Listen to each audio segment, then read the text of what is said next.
mudah atau kurang menarik. Tapi ketika saya coba, kemudian saya lakukan riset, kok menarik ya. Saya mencoba beberapa yang lain selain Orange Tree, beberapa yang ada proprietary-nya, tapi ternyata kompleks gitu. Dan pakai Orange Tree ternyata menarik. Ada hal baru di sini yang saya bisa ambil dan saya bisa pergunakan untuk level pemula sampai level yang advance. Gitu. Tergantung topik sebenarnya. Oke, hari ini kita akan diskusi untuk introduction saja. Jadi saya akan overall akan saya perlihatkan semuanya. Jadi nanti akan overload pengetahuannya pasti dan banyak pertanyaan. Cuman saya khawatir kalau kawan-kawan sambil video sambil download, saya nggak tahu ya. Ini agak besar filenya. Eh, saya agak loncat sedikit ya nanti takutnya ada download. Jadi ada versi berbeda kalau Anda ambil dan Anda harus sesuaikan dengan environment Anda. Jadi kalau Anda pakai Windows, perhatikan Anda pakai 64 bit atau tidak. Jadi kalau tidak, Anda ambil yang portable. Kemudian kalau Anda sudah ada Python tapi ingin ringan, maka pakai PIP bisa. Tapi kalau Anda pakai Mac, Anda harus pastikan CPU yang Anda pakai itu apa. Karena beda CPU, performance-nya beda. Dan lebih parah lagi tidak jalan sebenarnya. Tidak jalan normal gitu. Karena mereka sudah optimize untuk yang Silicon dan yang Intel. Oke. Oke, saya coba balik lagi ke depan. Hari ini kita akan coba lihat apa itu Orange Tree, sedikit background supaya kita paham bahwa ini proyek serius. Kemudian resource dan instalasi, nanti kita lihat juga. Kemudian kemampuan visual modeling dari Orange Tree. Jadi gimana Orange Tree ini membuat kita bisa advance, bahkan melebihi programming. Tapi Anda jangan salah, kita sebenarnya mempergunakan Python di Orange Tree. Jadi Orange Tree itu base-nya Python, bukan visual program seperti apa ya, .NET atau sejenisnya atau beberapa aplikasi visual. Tidak ya. Dia berdasarkan Python menggunakan library scikit-learn. Jadi apa yang ada di scikit-learn di Orange Tree rata-rata bisa. Kemudian kita akan lihat dataset gimana sih bermain dengan dataset ini yang paling sulit soalnya. Dan kawan-kawan akan melihat bahwa data science itu ada semacam cara pandang yang berbeda antara satu kelompok dengan kelompok yang lain. Salah satu cara pandang yang menarik adalah p-value misalkan. Mungkin kawan-kawan belum terlalu perhatikan ya. P-value di dalam statistik kan ada p-value. Lucunya orang-orang yang mendevelop Orange Tree dan berkecimpung di beberapa bagian dari statistik dan masuk ke data science berpikir bahwa p-value ini terlalu statistik gitu, dan mereka agak mengabaikan di Orange Tree. Tapi bukan berarti machine learning-nya mengabaikan enggak ya. Dia pakai tetap kaidah. Dan kawan-kawan jangan lupa, scikit-learn itu semua machine learning-nya juga tidak 100% sama dengan machine learning yang running di library yang berbeda. Itu kawan-kawan mesti paham bahwa setiap library yang ada di Python itu punya karakteristik yang berbeda. Ya, jangan bilang saya pakai SPM, SPM punya siapa? Punya scikit-learn atau punya yang lain? Itu beda dia karakteristiknya ya. Kemudian nanti kita bisa lihat juga basic module dan library. Kita hari ini akan lihat basic module dan library. Dan ada add-on. Add-on ini artinya kita mau advance, mau masuk ke spesifik. Ya. Masuk ke yang bagiannya lebih spesifik pada bidang-bidang tertentu. Nah, kemudian nanti saya akan coba kasih lihat kepada Anda sambil kuliah. Sayangnya kita nggak bisa layarnya dua ya. Jadi sambil kuliah, sambil saya demokan seandainya bisa dua gitu menarik. Sayangnya nggak, saya harus pakai dua komputer untuk itu kalau di Zoom. Oke, saya masuk. Apa itu Orange Tree? Ya, Orange Tree ini dibangun di Ljubljana, itu bacanya Ljubljana di Slovenia, mantannya Yugoslavia, dan dibangun awalnya untuk medical. Dan memang base-nya medical, karena yang punya ini adalah medical science. Ya, Anda makin bingung nih. Orang medical science belajar data science. Jadi Anda yang belajar komputer jangan berpikir bahwa orang non-komputer tidak tahu data science, bahkan mereka advance. Gitu ya. Jadi kita harus buang pemikiran itu, bahwa mereka yang belajar data science itu hanya orang-orang komputer atau background-nya engineering. Tidak. Semua sekarang pakai data science. Ya. Kawan-kawan jangan sampai nanti terjebak ketika ada pertanyaan itu di luar sana. Jadi bersiap aja nanti ya. Orange ini base-nya kanvasnya on Qt, open source juga. Dan Anda bisa utik-utik juga sebenarnya library-nya dan juga aplikasinya di GitHub. Dan biasanya mereka cuma minta supaya kita men-cite dokumen mereka supaya menunjukkan statistik pengguna dari Orange Tree. Dan Orange Tree ini masuk pada domain visual programming. Ya, kawan-kawan jangan berpikir visual programming berarti tinggal klik and drag, ya enggak gitu juga. Harus pakai konsep, gitu ya. Nggak sekedar klik and drag. Nanti ada elemen-elemen di dalamnya yang perlu kita perhatikan gitu ya. Dan saya juga agak miss sebenarnya di slide ini. Karena kalau slide ini dibikin detail banyak, minta ampun. Terlalu banyak. Oke, ini adalah resources dari Orange Tree. Pada dasarnya sebenarnya semua operating system jalan dia. Ya, bila kita menggunakan Python. Kemudian untuk diskusi yang global dia ada di Data Science Stack Exchange tentu saja, ya.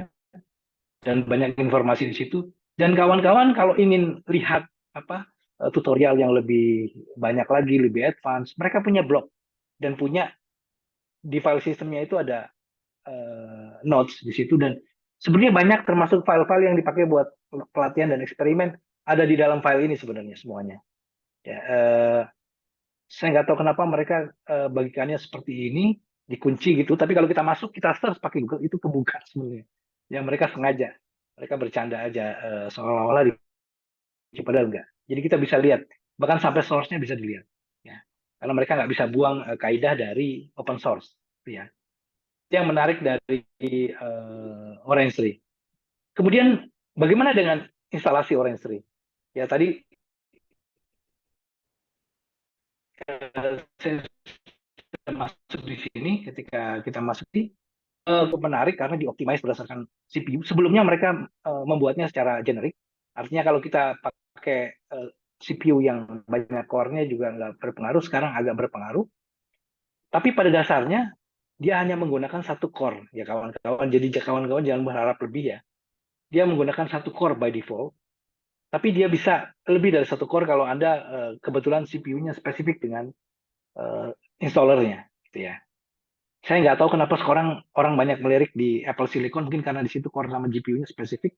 Maka ada beberapa yang spesifik di situ, terutama ketika menggunakan beberapa metode neural network-nya, gitu ya. Nah, ini yang menarik di Orange Tree. Kemudian mungkin kawan-kawan kemudian berpikir, oh kalau saya mau spesifik belajar tertentu, misalkan saya mau belajar sentimen analisis, saya harus belajar coding. Nah, itu dulu. Ya, itu dulu. Sekarang simple. Bahkan dalam waktu beberapa jam Anda sudah jagoan nanti ya bermain dengan sentimen analisis.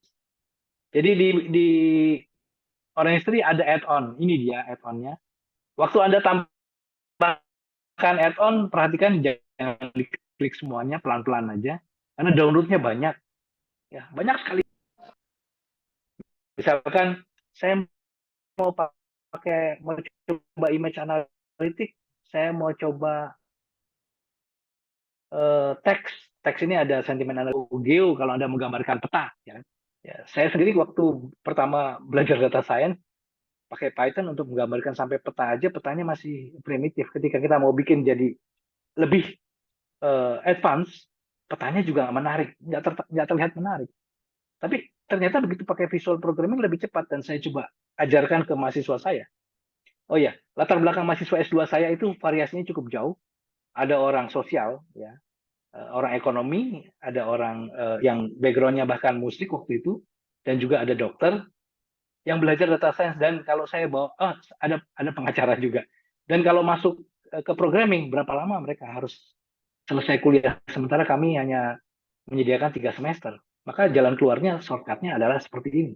Pakai tools. Kami pergunakan tools yang lain lagi juga, MATLAB. Tapi MATLAB itu cukup advance, gitu ya.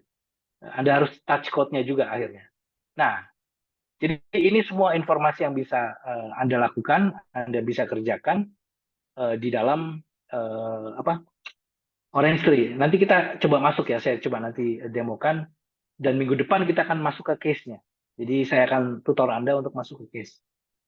Lalu seperti apa sih Orange Tree ini? Coba kita lihat screenshot-nya biar Anda agak terpancing sedikit. Jadi biasanya kalau Anda pakai Python kan Anda harus setting datanya itu ya. Waktu Anda load data, Anda harus tahu spesifik data.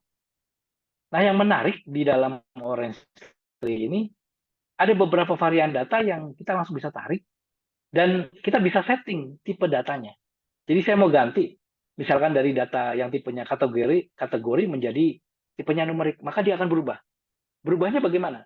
Nanti ketika kita pakai pemilahan atau machine learning, beberapa machine learning tidak mau terima kategori, mereka maunya numerik. Contohnya kalau proses regresi, ya. Bedanya klasifikasi sama regresi adalah di regresi semua dihitung, di klasifikasi dia hanya memisahkan tidak dihitung. Nah, ketika satu mesin learning menggunakan model menghitung, maka dia nggak mau terima tuh kategori dan nggak mau terima itu model teks atau nama. Maka kita harus ganti tipe datanya. Anda bayangkan kalau Anda pakai code, maka Anda harus membuat satu atau dua line code supaya dia mengganti tipe datanya. Dan kalau mengganti tipe datanya kan berarti kita keluar dulu dari sistem, dia masuk lagi. Nah, di sini enggak, dia live dan interaktif. Ya, makanya harus hati-hati nanti. Nanti saya kasih lihat bahwa kalau Anda nggak hati-hati, prosesnya jalan terus ya. Kalau di Python menggunakan Jupyter Notebook, ada yang pernah pakai Jupyter Notebook atau pakai Python Editor, itu Anda harus execute untuk menjalankannya. Tapi kalau di Orange Tree, enggak, dia live terus datanya. Live artinya, saya rubah A, maka semua runtutan prosesnya akan berubah. Ya, makanya kalau memori Anda kecil, ya resikonya Anda harus menunggu. Gitu ya. Makin besar memorinya, makin nyaman dia. Tapi bukan berarti kita harus pakai yang high-end, nggak perlu.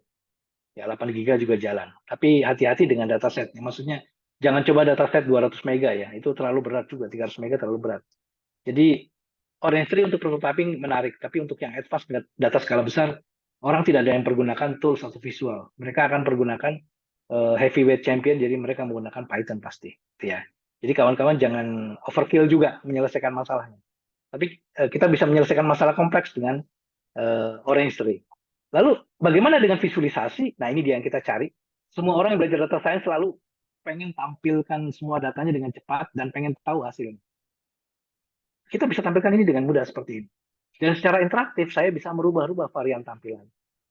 Jadi data science itu adalah proses workflow. Kebetulan di Orange Tree mereka sebut juga workflow.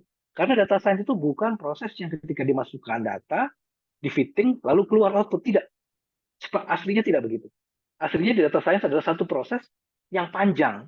Dan setiap langkah proses itu ada aktivitas-aktivitasnya. Jadi misalkan ini contoh sederhana.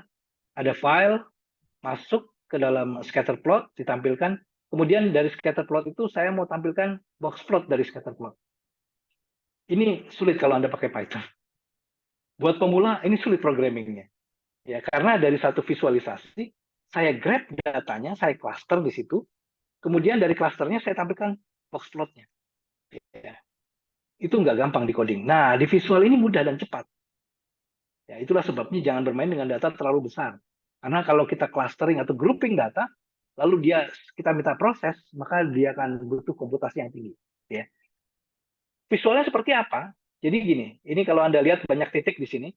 Kalau saya kemudian melakukan pilihan terhadap misalkan kelompok merah saya ambil sebagian, maka box plot ini hanya mengambil apa yang saya lingkari dengan mouse saya, maka dia akan mendapatkan box plot tersendiri. Tapi kalau saya minta blok semuanya, maka box plot ini adalah representatif dari semua data.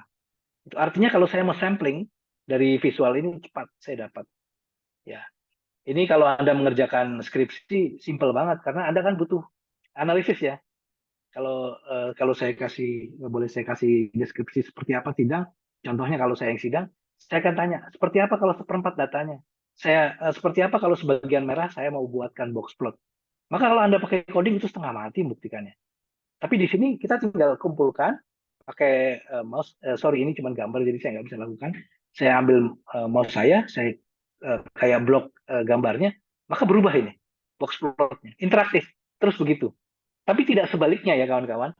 Interaktif berdasarkan workflow adalah dari sumber ke target, bukan dari target ke sumber. Nggak bisa balik dong. Iya. Air kan mengalir dari sumber airnya ya, bukan dari kembali lagi dari target itu balik lagi ke sumber airnya. Itu namanya banjir kalau balik lagi ya, atau air pasang. Jadi itu seperti ini kawan-kawannya. Kawan-kawan feel free untuk interrupt saya kalau ada pertanyaan atau saya terlalu cepat atau ada sesuatu yang menarik perhatian. Jangan khawatir, Anda bisa mencapai saya melalui aplikasi Teams Anda. Ya, saya live. Sorry, oke. Kalau saya pakai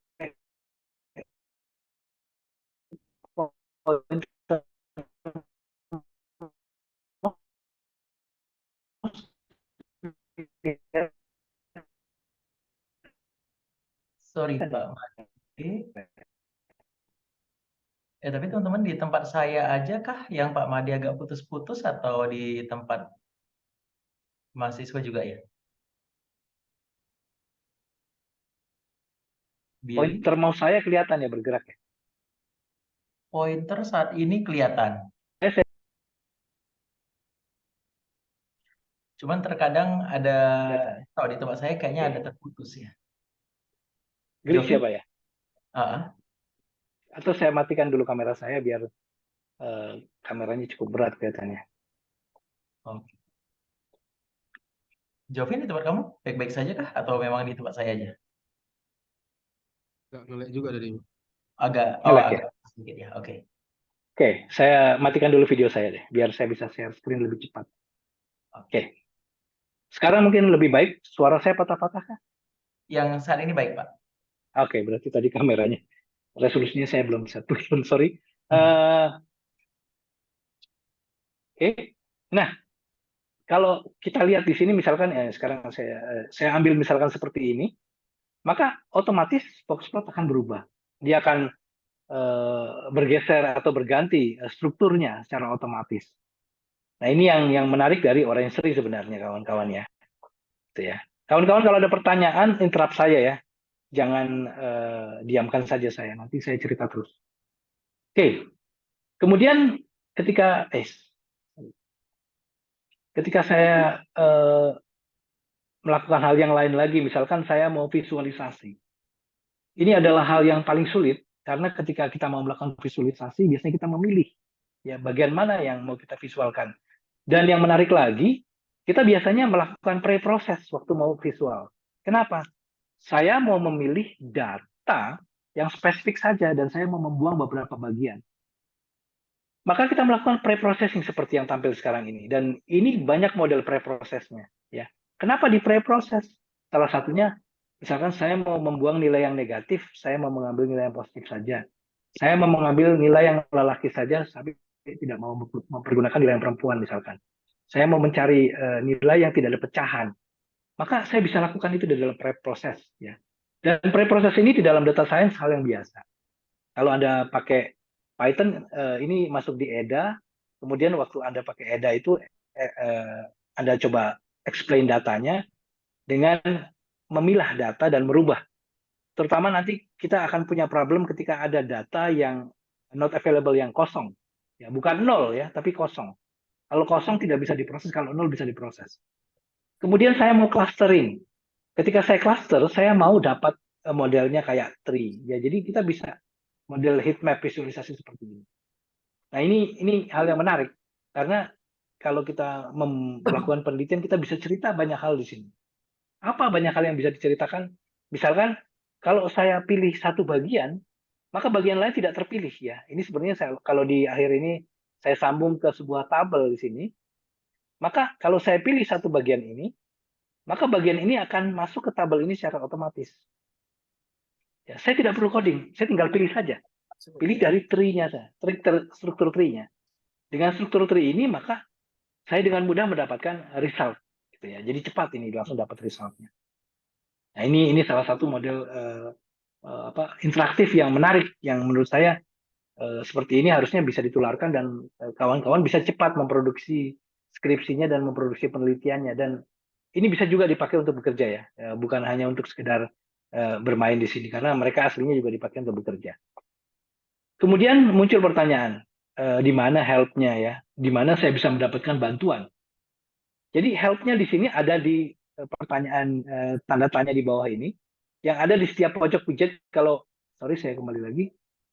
Kalau saya buka kotak ini ya, buka widget ini, kemudian muncul kotak, selalu ada tanda tanya di bawah sebenarnya. Tanda tanya seperti ini, di mana kalau saya klik tanda tanya maka keluar help-nya. Dan di dalam help selalu ada contoh. Contoh menggunakan.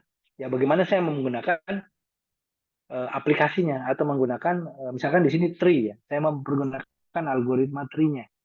Jadi kalau Anda pakai Python, Anda biasanya menyebutkan ini binary tree atau bukan. Kemudian Anda harus tahu split dari tree. Ya, splitnya seperti apa? Saya mau split spesifik ya, atau maksimum dari list dari tree-nya saya mau setting. Kalau Anda tidak setting, maka dia unlimited. Kalau datasetnya lumayan besar, maka tree-nya akan besar sekali. Jadi ini yang terjadi kawan-kawan ya. Suara saya sekarang patah-patah nggak Pak Oku? Nggak. Baik Pak, jelas. Baik. Oke, berarti kamera tadi masalahnya. Oke Pak. Oke, saya lanjut. Nah, ada nggak contoh? Ada. Selalu aplikasi atau tools ada contohnya. Contoh ini ada di help-nya di atas, di GUI utuhnya, ada help, ada example workflow, dan kita bisa tampilkan workflow seperti ini. Ini hanyalah ilustrasi saja ya kawan-kawan. Anda bisa buat teks untuk menjelaskan sedang apa di dalam. Dan yang bekerja sebenarnya hanya workflow yang ini saja ya. Yang flow dengan metodenya, kemudian dengan garis ini. Di dalam garis ini kalau kita klik nanti ada data. Sayangnya saya lupa tunjukkan di slide-nya. Jadi kita bisa tunjukkan misalkan ada berapa dataset yang mengalir, ada berapa data yang keluar dari sistem itu. Nah, kita bisa lihat di situ. Itu ya. Jadi ini yang bisa kita lakukan. So far ada pertanyaan sampai di sini kawan-kawan? Ada pertanyaan? Ya, silakan. Sekiranya ada pertanyaan dari Nanti rekan-rekan. kalau ke belakang kejauhan sekali dia. Belum? Oke, saya lanjut. Saya sisipi beberapa metodenya ya. Nah, di proses data science kan kita tahu bahwa kita mesti mengikuti yang model, saya lupa namanya. Waktu men-slide saya lupa namanya, ada konsep data science-nya. Maka satu yang paling harus kita mengerti adalah kenapa kita membangun ini. Jadi business understanding jadi hal yang penting. Artinya ketika kita mau membangun satu model data science, kita harus punya pertanyaan mendasar. Contoh, saya mau melakukan sentimen analisis. Sentimen analisis mengenai apa? Mengenai komentar satu berita di YouTube. Oke, komentar satu berita di YouTube. Sekarang komentar berita itu apa yang menjadi topik atau targetnya? Kata-kata kasar kah? Kecenderungan mereka yang berpihak pada satu bagian pembicara kah?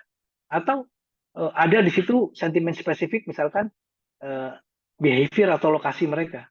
Maka kita harus gunakan itu sebagai landasan berpikir di awal, pijakan di awal mau bergerak. Maka itu akan menentukan analytical approach yang mau kita gunakan. Artinya kita nggak akan menggunakan semua machine learning, kawan-kawan ya. Karena machine learning dipakai di semua bisa, tapi tidak menjawab kebutuhan kita. Ya, bukan machine learning yang menjawab, tapi pertanyaan kita sesuai nggak dengan pertanyaan itu, ya, dengan pertanyaan risetnya, ya, atau research questionnya. Bagaimana menggunakan data? Karena satu data set bisa dipergunakan untuk topik yang berbeda-beda, ya. Jadi misalkan dataset yang kita ambil dari stock exchange misalkan, kita bisa lihat fluktuasi nilai mata uang atau fluktuasi perdagangan. Lalu kita bisa juga lihat bagaimana sentimen pasar. Kemudian kita bisa lihat yang lain lagi adalah bagaimana pengaruh informasi terkini terhadap perkembangan stock exchange tersebut. Maka sekarang gimana cara mencari sudut pandang itu yang penting. Jadi tools hanya membantu dan kita yang menentukan, kawan-kawan ya. Nah, workflow itu yang diadopsi oleh si Orange Tree, itu dia coba jabarkan menjadi widget, dan widget itu sebenarnya adalah script. Jadi isinya sebenarnya script, ya kawan-kawan. Script Python isinya sebenarnya widget-widget itu. Dan script Python itu ada kelemahannya, yaitu tidak fleksibel dibandingkan kalau kita membuatnya menggunakan programming. Ya, kalau programming kan kita sesuka kita bisa. Tapi kalau widget, dia ada aturan main di dalamnya. Jadi dia pasti terkunci dengan keterbatasannya. Jadi nanti kawan-kawan kalau kita masih bermain yang basic, nggak akan terganggu. Tapi kalau sudah advance, ada beberapa yang kita terganggu. Nah, kalau kita sudah merasa terganggu, itu sudah saatnya kita pindah ke Python. Karena kita harus optimize. Ya. Tapi so far, kawan-kawan S2 yang mengerjakan tesisnya, nggak pindah ke Python, sudah selesai, dia bisa menyelesaikannya. Ya. Jadi sampai seperti itu. Jadi kita bisa sampai deploy ke skala yang lebih kompleks lagi. Nah, sekarang saya masuk ke data engineering. Di awal, ketika kita mau mengerti pada sistem, maka kita mesti lihat datanya dulu kan. Orang bilang kita EDA, ya di EDA kita juga melakukan visualisasi kalau kita mau. Maka di data engineering ini adalah salah satu elemen datanya. Jadi di Orange Tree ada kelompok widget data dan transform. Di data, nanti kita lihat beberapa bagian detailnya. Di data kita bisa ambil dari import file CSV. CSV file yang biasa kita pakai ya. Kemudian filenya entah Excel entah apa kita bisa pakai. Dan juga default dataset. Ya, as usual seperti kita pakai Python kan kita bisa ambil tuh ya dari dataset yang ada di internet kita tarik gitu. Ya sama, Orange juga menyediakan itu. Dan juga menyediakan beberapa dataset hasil penelitian mereka. Ya, penelitian mereka macam-macam, ada medis kebanyakan. Kemudian kita bisa juga connect ke database. Ya, sayangnya kalau Anda pakai database, Anda harus punya ODBC-nya. Harus punya interkoneksi database-nya. Sorry, saya minum. Kemudian data table itu untuk melihat. Kalau Anda pakai Python, maka Anda bilang show table-nya itu, ya, Anda bilang 100 untuk head-nya, maka ini adalah data table-nya. Dia akan memperlihatkan semua datanya. Paint data ini kalau Anda tidak punya data, tapi Anda mau bikin dataset baru. Sama seperti menggambar, Anda acak aja, tarik, nanti muncul data. Ya, tentu saja pakai statistik ya. Data info seperti biasa, mau tanya jumlah row-nya berapa, ranking data, dan yang lain lagi di bawah. Tapi ada yang menarik di sini. Biasanya kan kalau kita mau mencari kolom dari dataset mana yang penting, kita melakukan feature analysis, maka di feature statistik ini kita bisa melihat informasinya. Ya, dengan cepat kita tahu, kita curiga dataset kita ada masalah. Ya, kita bisa lihat di situ. Kemudian ini data, ini sumber data. Lalu ketika kita mau bermain dengan data, biasanya kan ada kawan-kawan, oh saya mau milah data nih, saya mau select datanya by column, by row, atau bahkan saya mau menggabungkan, merge lebih dari 2 tabel jadi satu dengan parameter-parameter tersendiri, maka kita bisa lakukan di sini semua. Ya, kawan-kawan lihat ada merge, ada concat. Kalau kawan-kawan mau potong lalu sambung sebuah tabel, 2 tabel jadi satu. Kemudian Anda mau indexing dan juga Anda mau menemukan uniqueness dari data. Tapi ada yang menarik juga di sini yaitu ini dia, imputasi. Kawan-kawan yang pernah belajar data science sudah tahu bahwa imputasi ini masalah paling serius karena data kita suka ada yang kosong dan tidak lengkap. Dan kalau kita buang, dataset kita banyak yang hilang. Lalu apa yang kita lakukan kalau dataset kita banyak yang hilang? Kalau kita proses, machine learning kita tidak berhasil. Maka yang kita lakukan adalah mengisi data itu. Umumnya kita secara random, tapi kadang dengan statistik. Ya. Misalkan dalam satu tabel ada 2 row, di mana kedua row itu atau 3 row, di mana row yang paling tengah itu ada beberapa bagian missing. Maka kita ambil data yang atas atau yang bawah. Atau kita ambil median atau mean value-nya atau average-nya. Nah, imputasi melakukan itu. Atau kita masukkan rumus untuk mendapatkan dataset yang kosong. Nah, itu kita bisa kerjakan. Dan ini hal lain lagi yang Anda bisa kerjakan. Mau randomize data, membuatnya discrete, atau dataset kita buat formula. Jadi kawan-kawan begini misalkan. Kita punya tabel, kita sudah dapat. Misalkan saya ambil contoh harga listrik. Kemudian kawan-kawan mau hitung 10% dari harga listrik itu berapa, dan kawan-kawan mau tampilkan itu sebagai dataset, bagian dataset tambahan. Kalau kita pakai Python kan biasa kita program lalu add tabel, lalu bikin tabel baru. Tapi di sini kita bisa kasih formula di satu kolom, maka dia akan mengisi kolom baru dari data yang kita pakai. Lebih simpel, kita bisa masukkan formulanya. Jadi misalkan kalau 10% tinggal dikali 10%, dan kita langsung dapat dataset baru dari situ. Ya.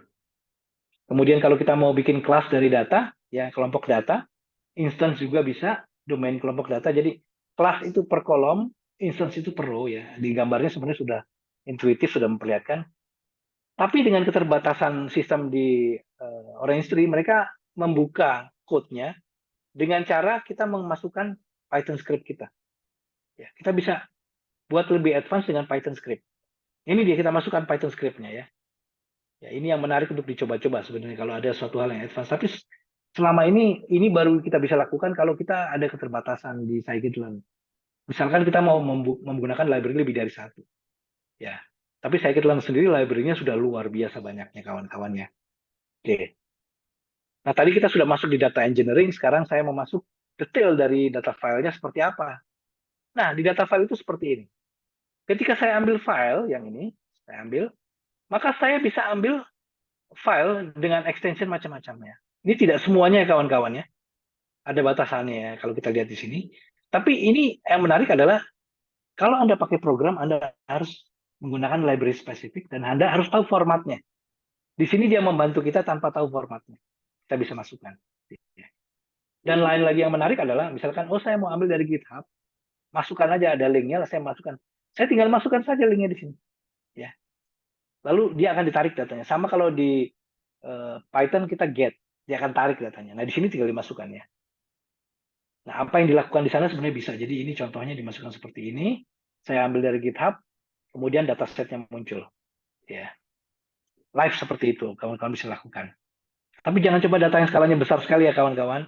200 mega, 300 mega, jangan lakukan itu terlalu besar itu. Ya. Nah ini untuk data yang file. Bagaimana yang CSV? Nah ini ada yang menarik lagi dari CSV. Data CSV ini biasanya seringkali antara datasetnya itu ada yang menggunakan semikolon, koma, macam-macam ya. Nah maka kita harus perhatikan dan kita ganti. Ya ini hampir sama seperti kalau kita pakai Excel sebenarnya. Jadi kita bisa pilih kemudian kita dapatkan dataset kita yang mana. Tapi di sini ada trik yang perlu diperhatikan adalah bahwa setiap kolom ini, waktu kita konversi dari CSV, dia tidak tahu tipe datanya. Kalau Anda programming pakai Python, biasanya di programming itu selalu di semua contoh, mereka minta default data type-nya di setup di awal, disebutkan di awal. Ya, di sini kita bisa lakukan itu sama seperti di Python, tapi di sini kita harus pilih di sini. Ya, jadi kalau tidak Anda sebutkan dia akan auto. Repotnya auto adalah ketika Anda pakai machine learning, sambungkan ini ke machine learning datanya, nanti output machine learning-nya akan kadang-kadang mengecewakan. Ya. Mengecewakan Anda. Wah ini jauh dari ekspektasi saya nggak mau bikin yang seperti ini. Munculnya seperti ini bahaya. Itu ya. Jadi ini yang menarik. Nanti ketika kawan-kawan mencoba dengan dataset CSV yang Anda cari di internet, kawan-kawan bisa lihat, oh berbeda ya. Gitu ya. Jadi ini bisa kita lakukan. Oke, ini so far yang disupport seperti ini ya. Auto, numerik, kategori, teks, sama datetime. Gitu. Datetime itu spesifik waktu ya. Nah, kemudian bagaimana kalau saya mau ambil dataset dari luar? Dia akan seperti ini. Ya, ini datasetnya. Setahu saya dataset yang paling besar ini besarnya 160 mega. Ya, data untuk bioinformatics karena di situ kan ada add-on bioinformatics. Nah, begitu banyak dataset yang ada di sini, ini udah cukup banyak. Nanti kalau ada pasang library yang lain lagi, datasetnya bertambah. Maka kita bisa melakukan banyak hal. Contoh, saya mau belajar bisnis analitik. Contohnya ngapain? Saya mau menghitung attrition. Attrition Anda tahu ya, keluar masuknya pegawai atau jumlah mereka yang keluar dari grup kita, misalkan sebagai mahasiswa atau sebagai pegawai. Maka kita bisa gunakan metode bisnis analitik di sini dengan cara beberapa metode machine learning dipergunakan. Ya. Atau bahkan dengan visualisasi yang kompleks dan bertingkat ya sebagai sebuah flow. Itu ya. Nah ini dari dataset saja. Sampai sini kawan-kawan untuk dataset ada pertanyaan sebelum kita maju lagi ke depan? Ada pertanyaan untuk dataset? Silakan. Ya.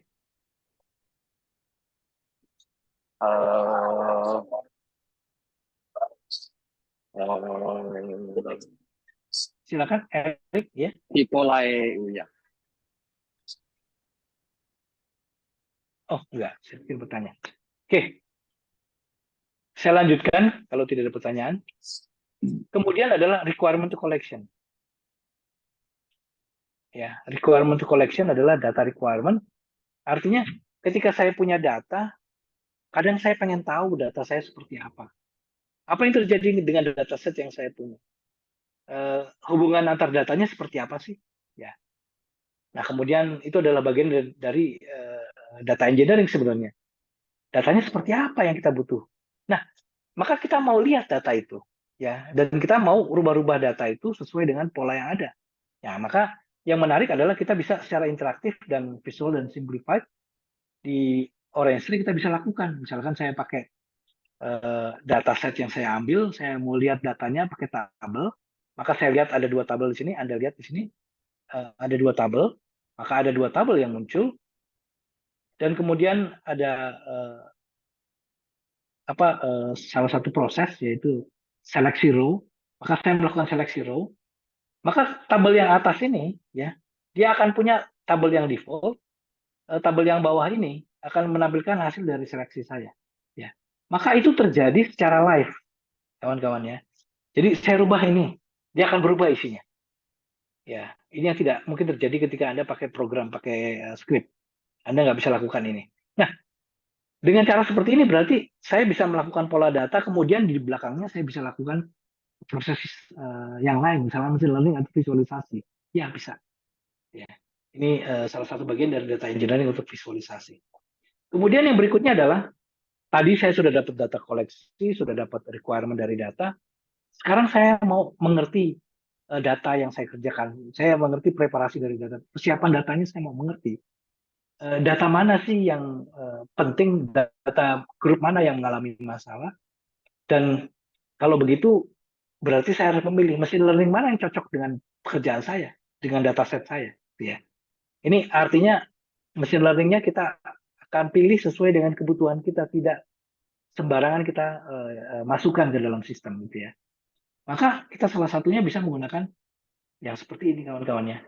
Jadi saya bisa melakukan feature statistik. Di feature statistik saya mau lihat mana yang featuresnya muncul lebih besar, di mana variannya. Jadi saya mau mencari pola sebenarnya di feature statistik. Kemudian saya mau sampling. Nah ini nanti berkaitan dengan training data. Nanti kawan-kawan ingat di statistik itu ada data testing, data training, ada data validasi. Nah ini bisa dikerjakan di sini semua. Ya, kita bisa memilih.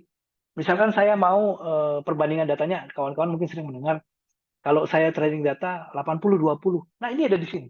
Ya. Kawan-kawan bisa lihat di 80-20-nya ada proses di situ ya. Jadi misalkan ini 70 nih, 70/30 berarti. Nah berarti ada sesuatu yang berubah di situ yang saya bisa lakukan. Kemudian kalau saya mau fix, saya ambil. Kalau pakai cross validasi, kawan-kawan yang pernah belajar data science tahu bahwa di cross validasi itu artinya saya mau melakukan duplikasi, replikasi dengan beberapa faktorial. Ya. Nah, dia akan membesar jumlahnya. Kenapa? Karena saya mau mencari error rate dari dataset. Misalkan dataset saya kurang besar, maka saya pakai cross validasi dia menjadi lebih besar. Maka saya bisa mendapatkan error yang lebih besar kalau memang ada error. Kalau tidak, tidak akan muncul. Kemudian kalau saya pakai metode bootstrap untuk mencari seberapa cepat data saya menghasilkan error. Kok error yang diukur? Karena saya mau cari kalau mesin learning bisa menghasilkan hasil yang baik atau tidak. Kalau tidak baik, ngapain saya pergunakan dataset itu? Ya. Kalau dataset saya hanya itu, maka saya harus perbaiki datasetnya. Bagaimana cara memperbaikinya tadi? Preproses data tadi, ya. Yang kita tadi sudah diskusi di preproses. Ya. Di sini preprosesnya kita ada di sini ya, di preproses. Nah, kemudian yang berikutnya, bagaimana kalau saya mau melakukan perubahan? Misalkan tadi di awal saya bilang, saya mau memasukkan formula karena saya mau menghitung satu value tersendiri di dalam dataset. Maka saya bisa memasukkan formula ini dengan proses-proses di dalamnya ya. Jadi feature-nya yang mana, kemudian variabelnya apa, dan saya tinggal masukkan script dari formula itu. Ya. Sebenarnya ini formula logika. Kenapa? Karena datanya akan dipilah secara otomatis. Ini kalau kita pakai Python, biasanya kita melakukan eh, kayak sampling data, kemudian dari sampling itu mau kita masukkan sebagai dataset baru. Nah, setiap set proses itu ada datasetnya gitu ya. Dan kalau kawan-kawan, saya mau save data itu dari setiap proses, bisa nggak? Sorry, saya mundur. Sorry, mundur. Saya mundur dulu untuk memperlihatkan di mana savingnya. Jadi kita bisa save data di sini, ya kawan-kawan. Jadi kalau ini proses saya kasih ke save data ya, maka setiap proses selesai saya akan bisa men-save data saya, gitu ya. Jadi saya selalu punya data yang baru. Kalau di Python kan Anda akan generate jadi tabel yang baru. Di sini saya tinggal save datanya saja, di link aja dengan save data, ya. Jadi saya bisa melakukan itu dengan mudah. Oke, so far ada pertanyaan sampai di sini atau ada komentar kawan-kawan, silakan. Belum? Ya, silakan. Sekiranya ada pertanyaan, boleh. Jadi yang ini disampaikan Pak Made itu lebih pendekatannya menggunakan tools ya gitu. Kalau mungkin Velin ada di sini kah? Velin, ada atau Nova. tidak? Oke, Vel, yang kamu pelajari di kampus Merdeka kemarin menggunakan tools seperti ini kah? Enggak sih, Pak. Jadi Kita dia lebih ke menggunakan Python spreadsheet, Pak. Python dan spreadsheet. Datasetnya Iya, Pak. menggunakan Datasetnya ambil dari Kaggle. ambil dari Kaggle juga ya. Iya, Pak. Oke, kalau Jian juga data ya Jian ya. Iya, Pak. Apakah menggunakan tools juga atau seperti apa? Kemarin kalau grup kita sama kayak Velin sih, Pak. Jadi kita dikasih pilihan pakai Python atau pakai Google Sheet, Pak. Gitu, Pak. Oh, berarti pendekatannya agak berbeda dengan yang ini. Tapi sejauh ini untuk terminologi yang muncul di sini, apakah bisa diterikuti atau gimana? Eh, kurang lebih sama sih, Pak. Terminologinya kurang lebih sama ya. Iya, Pak. Oke, thank you. Dari rekan yang lain, siapa tahu ada yang mau bertanya terkait yang sudah disampaikan. Kalista Conadi. Ada di Iya, sini? Pak. Sejauh ini gimana Kalista dengan yang disampaikan di sini? Cukup bisa terikuti atau? Iya bisa Pak. Ada yang beberapa mirip, ada yang baru pernah dipelajarin juga sih Pak.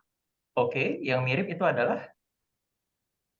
Step-stepnya, step kayak business understanding-nya, terus gimana kita collect data, terus requirement-nya, terus Oh, seterusnya Pak. mhm. Lalu tadi sampai terputus. Ya Pak? Tadi terputus sampai apa? Oh, sampai modelingnya. Oh, modelingnya. Jadi udah lumayan familiar ya dengan hal ini ya. Iya Pak. Oke deh.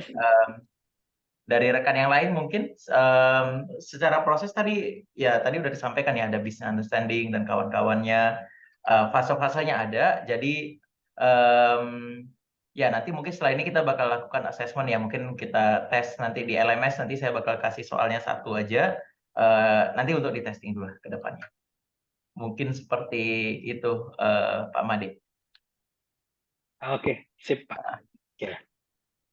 Oke, kalau kawan-kawan pernah lihat skripnya, sebenarnya terminologinya dengan Python sama, karena ini Python juga.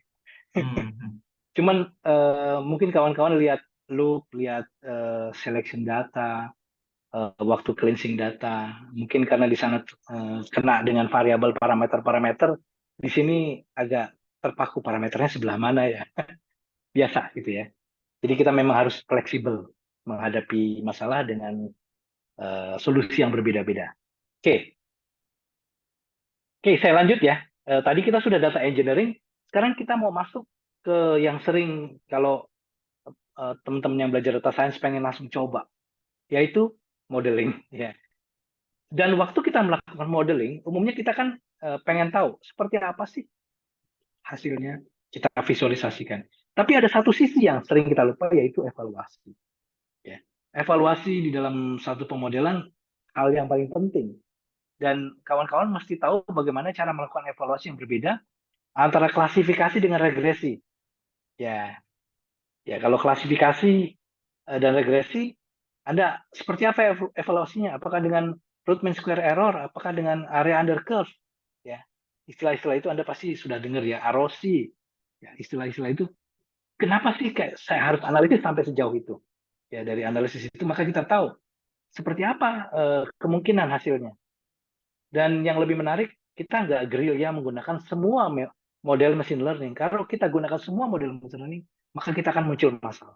Oke, saya kasih lihat widgetnya ya yang ada di sini. Jadi ada dua, yaitu supervised dan unsupervised.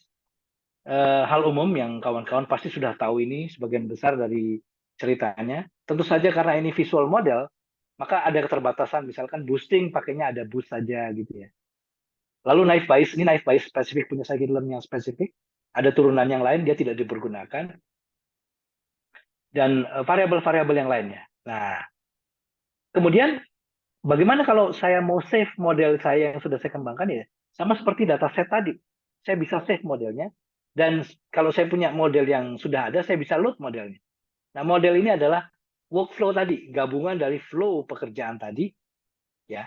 Kemudian di load itu artinya flow yang banyak tadi di load.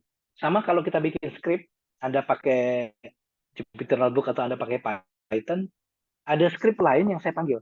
Sama. Ya, asumsinya seperti itu sama. Jadi ada script saya panggil. Kenapa?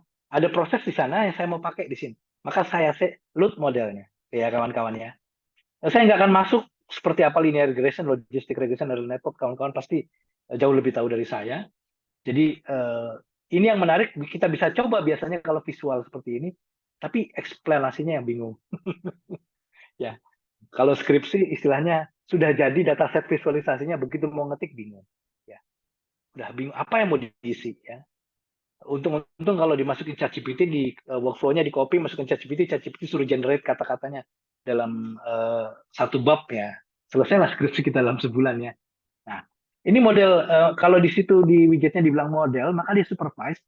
Kalau unsupervised dibilang unsupervised ya. Dan ini adalah model unsupervised yang bisa dikerjakan, kompleks, cukup kompleks, karena dia bisa sampai principal component analysis ya. Dan yang model clustering dia ada DB-scan, kemudian ada distance matrix, dia pakai distance, kemudian ada Leuven clustering, ada neighbors ya. Kalau di modelnya ada KNN, kita bisa style KNN-nya, SVM-nya kita bisa tentukan kernelnya, gitu ya. Kemudian random forest mau seberapa kompleks random dari forestnya dia sendiri. Ya, jadi kawan-kawan bisa tahu itu. Dan kawan-kawan nanti jangan kaget pada saat evaluasi. Nanti kita masuk ke evaluasi, saya kasih lihat bahwa evaluasinya berubah sendiri ya. Jadi kalau di Python programming, Anda harus tahu visualisasinya, apa evaluasi dari machine learning. Kalau di model seperti ini, evaluasinya akan spesifik berubah sendiri. Ya. Jadi penjelasan yang sulit, menggunakan tools-nya mudah sekali. Nah, kemudian bagaimana sih kalau kita mau proses tadi dari itu, kemudian masuk ke visualisasi.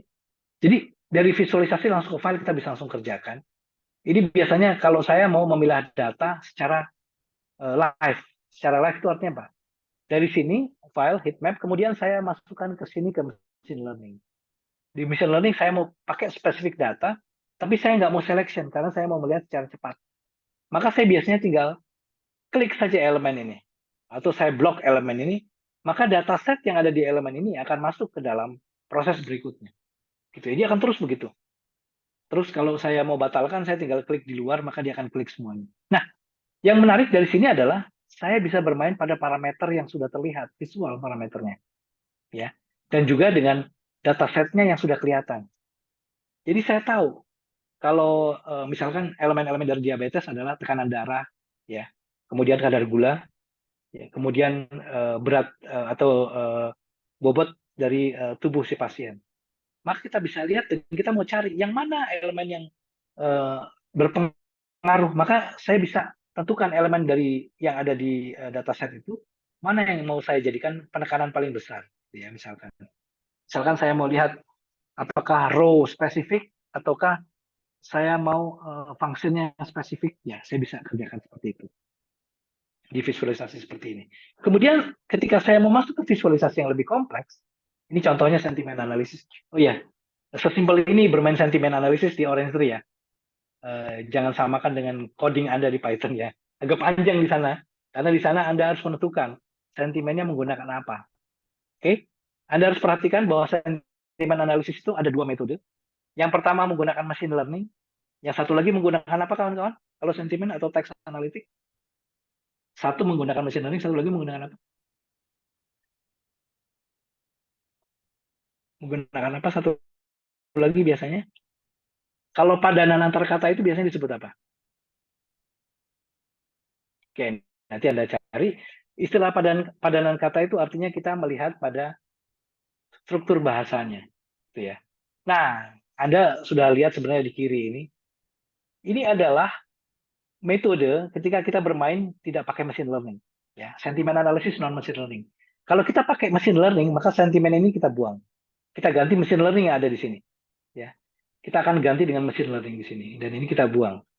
Nah, sentimen analisis di dalam Orange Tree, kalau kita ambil sentimen, maka kita menggunakan struktur kalimat yang dijadikan penekanan. Dan kalau Anda spesifik pakai bahasa Indonesia, dia tidak jalan. Kenapa? Karena library-nya sebagian besar berbahasa Inggris. Ya, dan bahasa induknya, bahasa Slovenia. Lalu kalau saya butuh library dictionary yang spesifik, ya, maka Anda harus cari dictionary yang bahasa Indonesia. Ada di UI punya, setahu saya, dia lepas, tapi saya lupa di mana lokasi filenya. Saya pernah temukan dan saya pernah simpan, cuma saya lupa juga naruh di mana. Dan dictionary itu yang harus Anda taruh sebagai dictionary. Dia punya dictionary kata-kata slang, kata-kata kasar, dan kata-kata umum. Dan kita bisa pergunakan itu. Nah, di sini ada beberapa bagian yang berbeda, ya. By default, sentiment analysis powerful yang pernah saya coba menggunakan fader. Ya. Seperti apa fader? Anda bisa cari di internet, Anda browse. Fader ini cukup menarik ketika dia melakukan sentiment analysis. Saya pernah coba di beberapa korpus data komentar YouTube. Bukan YouTube-nya, tapi komentarnya ya. Kalau videonya nggak bisa. Nah, ketika saya dapatkan, saya bisa train datanya dan saya bisa hitung. Ya. Kalau orang mengerjakan skripsi, ini sudah muncul kan selesai kan kawan ya. Cuma memunculkan ini kan sentiment analysis dengan value-nya, dan Anda tinggal cerita berapa error rate-nya. Udah selesai skripsi kan sebenarnya. Jadi sesimpel itu ya.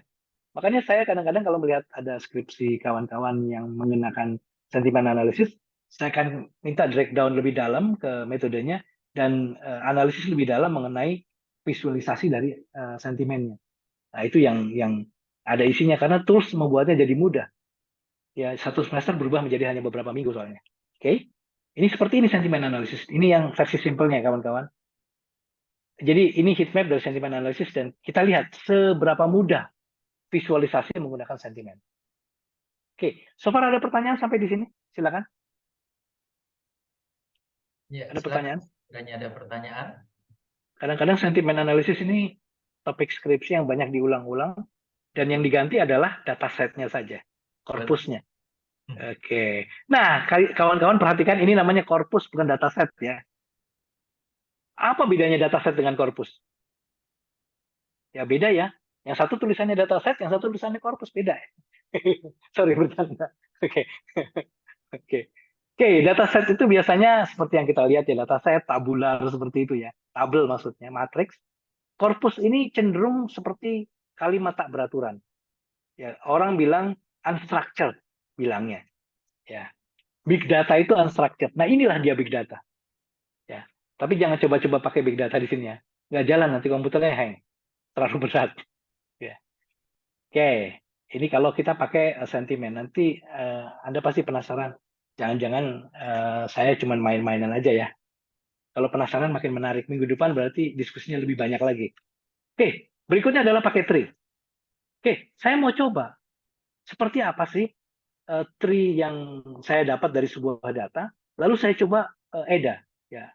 Saya explore tree data analysis, saya mau lihat konsep tree yang saya pergunakan apakah bisa masuk dari konsep requirement tadi, ya research question yang saya minta tadi. Maka saya pasti akan melakukan penyesuaian. Ya, seperti ini. Kawan-kawan ya. Kalau kawan-kawan lihat, setiap kali terjadi perubahan ini, maka tree-nya akan berubah. Dan tree-nya juga saya bisa mainkan visualisasinya berbeda. Nah, kalau caranya seperti ini, apa yang kita dapatkan?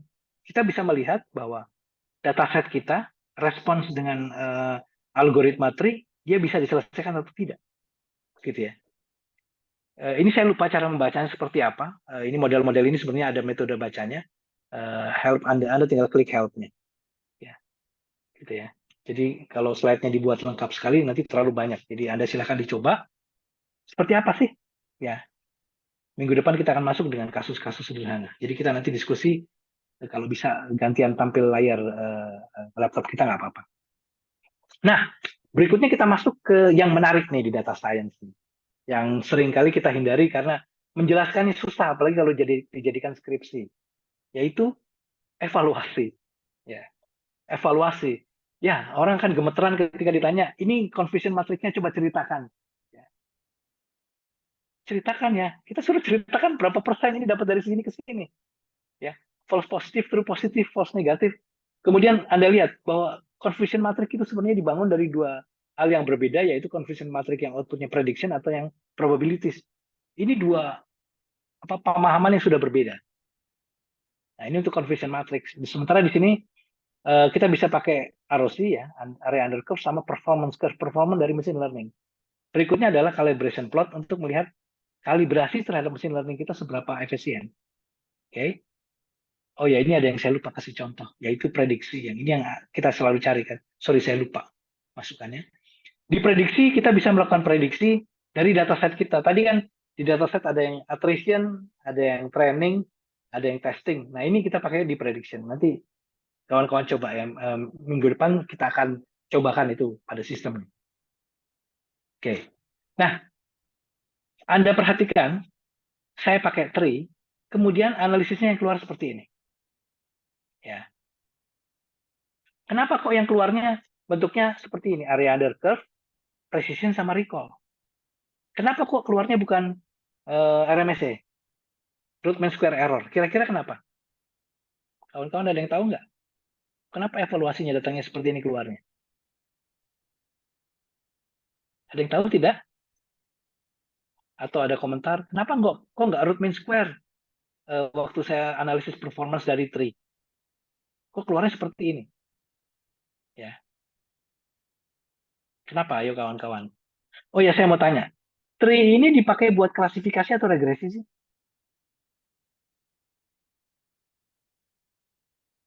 Tree ini buat klasifikasi atau regresi? Kalau di data science, sorry, di data science.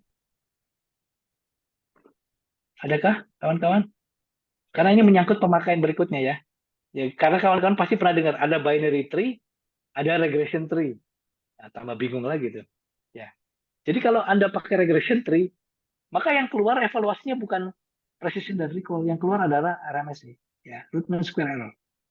Beda lagi ya. Kenapa saya kok tekankan di sini berulang-ulang? Karena ini kawan-kawan mahasiswa yang saya ajar juga, yang magister juga kadang-kadang tidak terlalu paham, pengen coba langsung jadi aja. Saya kadang membandingkan performance antara tree dengan yang lain, ya, dengan logistic regression saya masukkan di sini. Ya, nggak masuk kelasnya. Kenapa? Yang satu regresi, yang satu klasifikasi. Kecuali tree-nya yang saya pilih waktu saya tadi pilih tree, saya jadikan dia bukan binary tapi regresi. Ya, ini sering salah. Kawan-kawan terus kebingungan. Kok keluarnya di sini error? Jadi kalau error di sini ada merah di sini atau tanda tanya biasanya di sini. Ya jelas berbeda ya. Anda tidak membandingkan apple to apple ya. Anda membandingkan apple sama jeruk ternyata ya. Maka hasilnya beda. Dan yang lebih parah ditulis dia tidak bisa membandingkan. Kalau Anda pakai Python, pasti Python memberikan error. Ya, error validasi atau error proses. Tapi akan bingung lagi kalau hasilnya kosong. Ya. Jadi kawan-kawan harus perhatikan di sini bahwa evaluasi penting sekali ketika kita pakai machine learning. Tapi ada beberapa yang tidak perlu evaluasi. Contohnya kalau kita mau pakai yang unsupervised. Oke, makin masuk ya kalau kawan-kawan masuk di sini ya. Biasanya kalau kita Anda kawan-kawan lihat di GitHub atau di YouTube, evaluasi ini dilakukan biasanya untuk melihat, mereka selalu bilang, si yang memberi contoh, kita mau setelah fitting data, kita mau lihat nih apakah data setnya sesuai dengan proses machine learning-nya, apakah machine learning-nya perform dengan data set itu. Oke, ini yang terjadi. Kemudian berikutnya adalah evaluasi saya mau melihat lebih jauh. Nah, ini keren ya. Kenapa keren? Kalau skripsi Anda harus munculkan yang seperti ini, kawan-kawan ya. Ini area under curve analysis, dan Anda bisa lihat bahwa target dari data itu saya bisa ganti. Jadi saya dapat live plotnya. Ya, targetnya dari data saya ganti. Target ini adalah bagian dari dataset yang ada di file ini. Ya, karena dia melakukan klasifikasi pakai tree terhadap 1 dan 0, maka muncullah dua plot ROC analysis ini. Ya. Kemudian Anda tanya, Pak, kalau saya mau ambil gambarnya gimana, Sa? Karena di sini ada yang numpuk-numpuk gitu ya. Ini dilebarkan bisa terbuka, iya. Tapi file gambarnya ini sebenarnya bisa diambil dari sini. Ya. Kalau saya save, maka gambar ini keambil. Ya, langsung keambil. Nah, ini yang menarik kalau kerjaan skripsi. Karena ini adalah hasil evaluasi yang di bab 4 itu Hasilnya biasanya, sorry saya bolak-balik, ini dan ini biasanya deskripsi. Ya, kalau sudah melihat dua ini, dosennya pasti kasih kata lulus deh.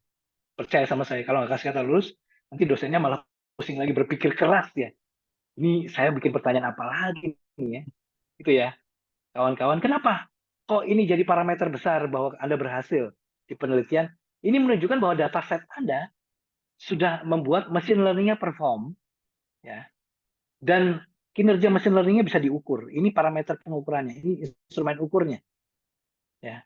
Kenapa ada instrumen ukurnya? Artinya Anda bisa melakukan evaluasi terhadap kinerja proses Anda. Kalau Anda sudah bisa melakukan kinerja proses, Anda tinggal cerita yang ditunggu. Ya, ini maksudnya apa naik ke atas? Ini 0,5 kenapa disebut angkanya?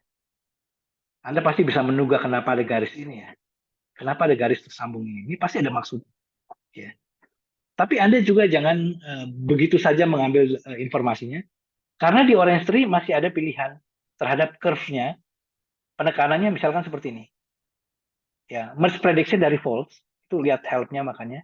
Saya tidak lihat lagi karena saya ingat. Itu adalah karena di situ di merge prediction from false, kalau nggak salah di bawahnya lagi ada pilihan-pilihan lain lagi untuk melakukan analisis. Ya. Jadi bab 4 itu kalau skripsi analisisnya ini semua. Tapi dari bagian analisis. Dan kalau Anda menggunakan lebih dari satu machine learning, dia akan muncul semua di sini. Dan kalau Anda blok semuanya, maka gambarnya akan keluar. Semua machine learning akan dibandingkan. Contoh sederhana. Saya membandingkan tingkat penjualan di satu toko dengan tingkat kemampuan prediksi 3 machine learning, misalkan untuk klasifikasi saya pakai tree, random forest, sama pakai linear model. Ketiganya saya pilih. Maka yang saya lakukan sederhana. Saya cuma menggunakan ini, lalu saya pasangkan machine learning yang lain, maka saya muncullah 3 machine learning itu di situ di layar, dan saya bisa analisis ketiganya, performance-nya. Ya. Dan setelah saya tahu performance-nya, maka saya lakukan prediksi ya, menggunakan ini.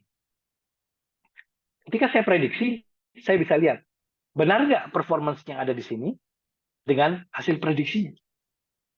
Oke, kalau benar, berarti ya sudah saya berhasil. Outputnya sudah terjadi, skripsinya lengkap di data science-nya. Research question-nya ada, metodologinya ada. Metodologinya apa? Workflow.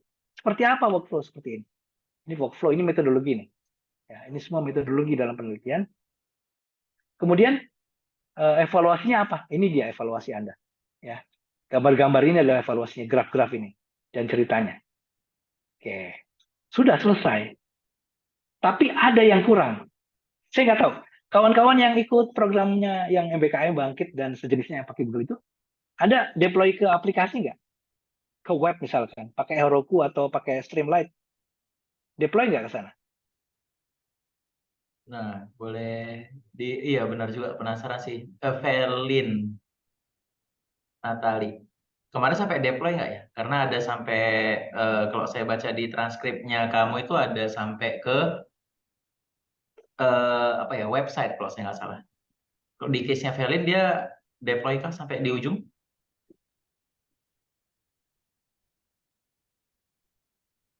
Ujungnya hanya visualization sih, Pak. Visualisasi. Berarti hal yang sama juga dengan Jian. Yang di bidang data science lainnya ada si Arik. Arik kemarin ada Arik di sini? Iya, Pak. Itu kemarin ujungnya sampai mana? Sampai deploy sistem kah? Enggak, Pak. Cuman visualisasi aja, Pak. Oh, oke. Satu lagi deh. Ini saya sambil lagi ngerjain konversinya kalian, jadi makanya memudahkan saya mencari tahu ujungnya ini sebenarnya kemana ya. Jadi konversinya masih berproses terus sebenarnya. Satu lagi dari siapa kemarin data ya? Data.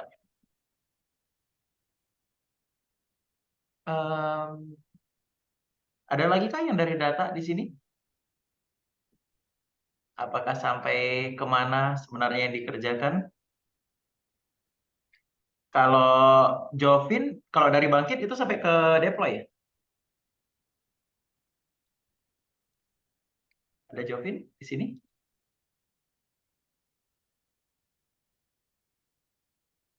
Tidak ada Jovin? Karen Onggi.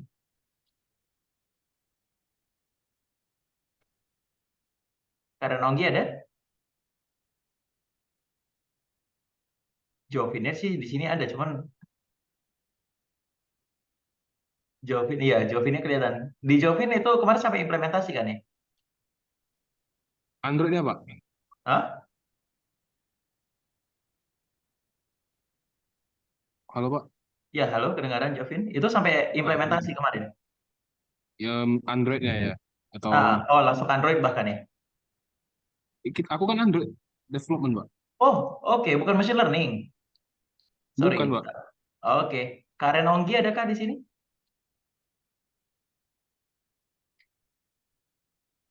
Karen? Oh, tidak ada ya. Karen Onggi. Oke, berarti rata-rata yang data mungkin saya simpulkan tidak sampai ini ya, nggak sampai ke. Oh, ada Winar. Winar ada di sini? Oh, Winar nggak ada kayaknya ya. Oh iya, Winar nggak ada karena. Oh iya, nggak ada. Berarti bolehkah saya simpulkan sejauh ini berarti sampai visualisasi ya? Jadi saya samaratakan sekalian ya untuk konversi nilainya sampai di visualisasi. Sementara gitu berarti Pak Made. Oke, Pak, siap Pak. Oke, kawan-kawan ya. Deployment itu biasanya satu mainan tersendiri yang menarik di data science. Umumnya kalau Anda sudah ada di Google Spreadsheet atau di Google Colab, kemudian Anda masuk di Docker-nya, biasanya bisa jadi API, umumnya ya. Tapi mungkin waktunya nggak ngejar kali waktu itu ya. Karena API dari proses data science itu agak beda lagi ya. Karena kemarin tempat kami ada yang skripsi, nunjukkan API-nya, ternyata dia tidak mengerjakan data science-nya. Jadi sepotong-sepotong dapatnya ilmunya. Tanggung semuanya. Oke, tapi menarik ya. Tapi kita bisa belajar sendiri kok, nggak sulit itu. Selama mau nonton YouTube aja. Oke, sekarang saya kasih contoh. Ini bagian dari Orange3 yang coba deploy. Sayangnya saya belum coba yang ini, karena saya nggak sempat yang level ini. Jadi deployment-nya adalah menjadi satu sistem, misalkan satu aplikasi yang running di web biasanya, atau menjadi API. Seperti apa? Jadi, seperti ini, kita save sebagai model, modelnya di save. Lalu, seperti teman-teman tahu, kalau di save, kalau dia pakai Jupyter Notebook atau pakai Python, biasanya kita pakai .h ya, .h5 saya lupa kalau nggak biasanya. Kemudian dari .h5 itu saya lempar ke web, webnya langsung panggil. Saya bikin semacam JSON untuk bikin input outputnya gitu ya, pull atau get-nya dia. Nah, yang lucu di sini, yang lucu, saya bilang lucu karena membuat orang kesel, harus coding susah-susah dibikin visual, adalah ketika kita save model, model kita menjadi sebuah hasil training, ya tentu saja hasil training karena ini hasil proses training data. Nanti kita tes datanya adalah live dengan aplikasi. Di sini contohnya yang saya lihat dilempar ke Streamlit. Ya, teman-teman tahu Streamlit ya, nggak terlalu jauh sama Flask, ya, ya sekelas lah dia. Bedanya kalau Flask biasanya kita lempar ke Heroku, tapi Flask juga kita bisa lempar ke Streamlit, ya, open source semua. Heroku ada versi free-nya, ada versi berbayarnya. Nah, PKCLS tadi ini adalah model kita. Test web .python ini adalah Python untuk visualnya, di mana dia memanggil ini, ya, dia memanggil si model, dan chain train ini adalah dataset trainingnya dia. Sebenarnya kalau sudah training sudah selesai. Kemudian kalau kita mau deploy, maka kita harus buat requirement. Ini contoh requirement. Jadi kalau kawan-kawan deploy Python, kawan-kawan harus deploy juga library-nya yang sama. Nggak bisa ganti kita library-nya. Kalau ganti nggak jalan dia. Maka kita harus set up requirement sama di package txt-nya. Kita panggil di test web application-nya, dia on. Ini ya. Biasanya kalau kita pakai Streamlit atau pakai Heroku, kita pakai Docker. Dockernya waktu di execute ya jadi, ketika execute-nya di cancel atau dibatalkan, diselesaikan, maka Dockernya akan hilang juga. Ya. Nah ini yang menarik ya. Cuman sayang ini contohnya sudah 3 tahun lebih, jadi ada beberapa library-nya yang sudah absolute ya. Tapi kita bisa buat lagi, kita bisa tarik datanya.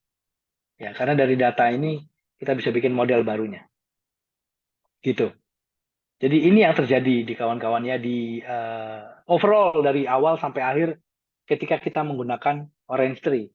Tadi saya cuma kasih gambaran yang singkat ya, sederhana saja bagaimana Orange Tree. Sampai sini kawan-kawan ada pertanyaan kah? Ada pertanyaan sebelum saya masuk ke Orange Tree-nya? Atau kawan-kawan sudah ada yang sudah selesai instalasinya dari download tadi? Ya, filenya lumayan besar ya. Yang Windows kalau nggak salah 500 ya. Yang Silicon itu 300-an mega. Jadi kalau tadi sambil nonton pasti high cap dia, tersedak-sedak dia bandwidth-nya. Oke? Ada pertanyaan? Kalau belum saya stop share ini. Sambil Anda nanti boleh tanya, saya stop share-nya. Oke, saya coba share. Oke, saya lupa, sorry.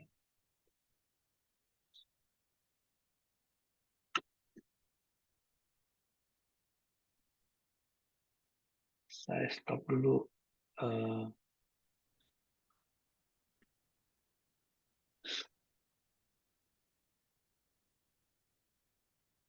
Kemudian saya buka share dengan desktop saya.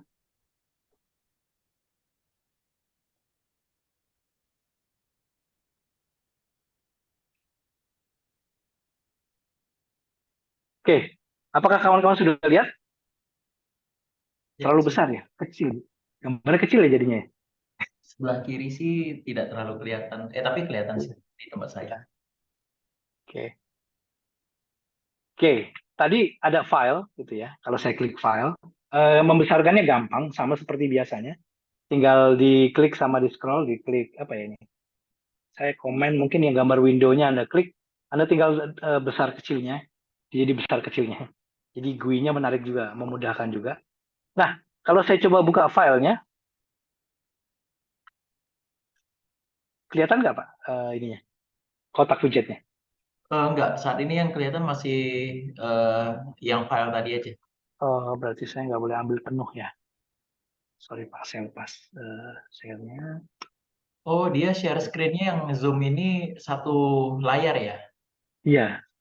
Iya, sorry. Ya, Salah. gimana saya share-nya?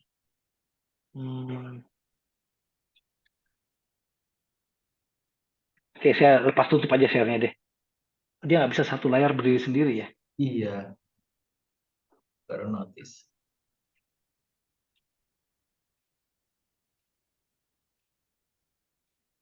Oh, harus dimasukin. Oke, dia akan tampil seperti ini, kawan-kawan. Ya, seperti ini tampilnya, setnya. Nah, ketika kita tampil seperti ini, contohnya ini saya ambil yang tampil ini adalah dari sebuah slide yang ada di GitHub. Saya tarik itu, dia muncul data seperti ini. Dan tipe data, kalau kita pakai Python kan kita setting di awal waktu loading data ya. Maka di sini kita bisa set. Ya. Jadi by default sudah ada, tapi kita bisa rubah. Kalau kita ada kebutuhan tertentu ya spesifik. Ya. Nah, kalau Anda mau pakai yang spesifik dataset yang ada sih, kita bisa tambahkan sendiri ya. Mau dataset yang mana? Yang defaultnya sudah ada. Ya. Itu yang terjadi di sistemnya dia. Kemudian kalau saya mau lihat yang lain lagi, yang CSV, maka di CSV akan seperti ini. Ya, ini CSV. Jadi saya misalkan ambil satu file namanya bloodpressure.csv, saya ambil di web tadi, maka saya dapat sistemnya, lalu saya ambil import option-nya, gitu ya. Di import option-nya, sorry saya keluar masuk ininya, sharing-nya. Di sharing importnya, jadi seperti ini, kawan-kawannya. Ini sharingnya, ya. Ini filenya. Kalau kawan-kawan lihat, ini tidak ada tipe datanya, dia auto. Maka kalau kita bikin auto dia agak repot. Kenapa? Ketika kita link ke machine learning, dia munculnya berbeda. Ya, maka apa yang saya lakukan? Saya biasanya harus ambil set tertentu, maka saya harus paham datanya. Ya, contohnya ini pasien ada nomornya, ID paling hanya number ya, ini pasti nomor. Maka saya bilang numerik misalkan. Kalau numerik berarti bisa dihitung ya. Kemudian kalau grup umur ini seperti ini, kalau grup umur ini saya kasih misalkan kategori, maka dia akan jadi kategori, jadi kelompok. Ya. Jadi kategori kelompok 30 sampai 45 umur, kemudian 46 sampai 59 atau 60 lebih itu adalah jadi grup. Tapi kalau saya jadikan sebagai numerik dia akan error. Karena ada minusnya tanda regexnya. Kemudian kalau saya ganti sebagai teks, saya nggak bisa apa-apakan datanya. Saya nggak bisa olah. Karena sebagai teks hanya dibaca saja. Ya. Kalau saya jadikan sebagai kategori, saya bisa rubah. Ya, saya bisa kelompokkan berdasarkan kategori itu. Kemudian kalau misalkan blood pressure ini kan ini pasti angka ini ya. Saya ganti jadi numerik, kemudian blood pressure after prosesnya saya ganti juga sebagai numerik. Maka saya dapatlah dataset ini. Ya, saya oke kan, maka saya dapat datanya. Oke, kawan-kawan. Saya besarkan. Nah, ini CSV. Ini adalah CSV file. Ini adalah CSV filenya. Kemudian saya mau tampilkan datanya, saya mau lihat datanya, maka saya tinggal ambil data table, saya link, maka saya bisa lihat datanya di data table. Hilang lagi, saya share data table-nya seperti apa, kawan-kawan. Jadi seperti ini. Ini dia, ini tabelnya, ya. Jadi ini tabel yang saya dapatkan. Kalau Anda pakai Python kan biasanya Anda minta heading aja, 10 atau 5 di awal, atau heading 100. Ya, ini tampil semua.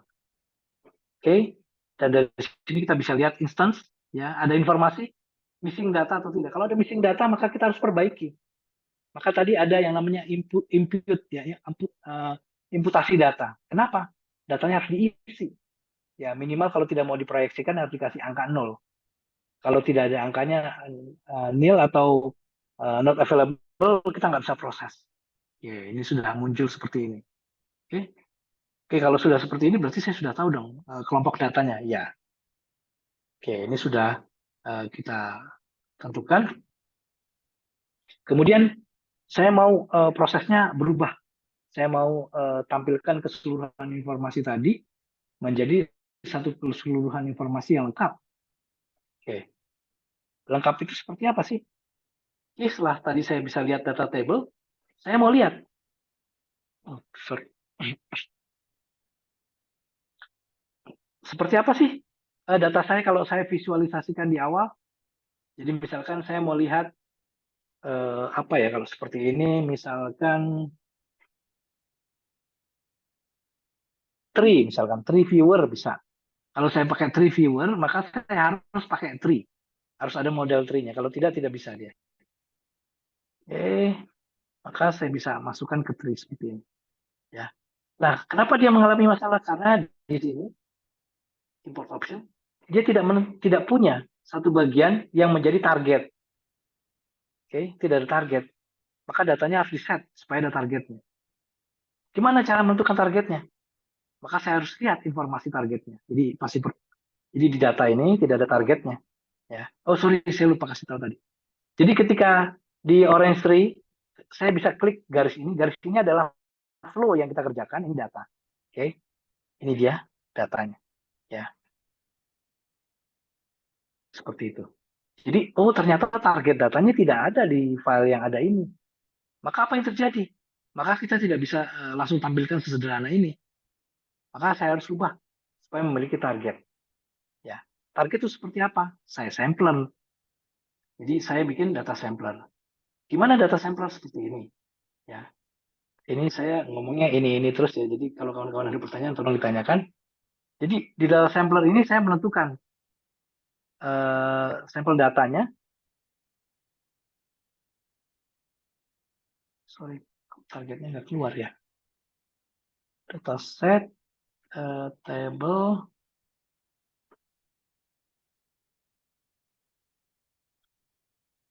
select kolom. Coba saya sampelnya saya lepas dulu.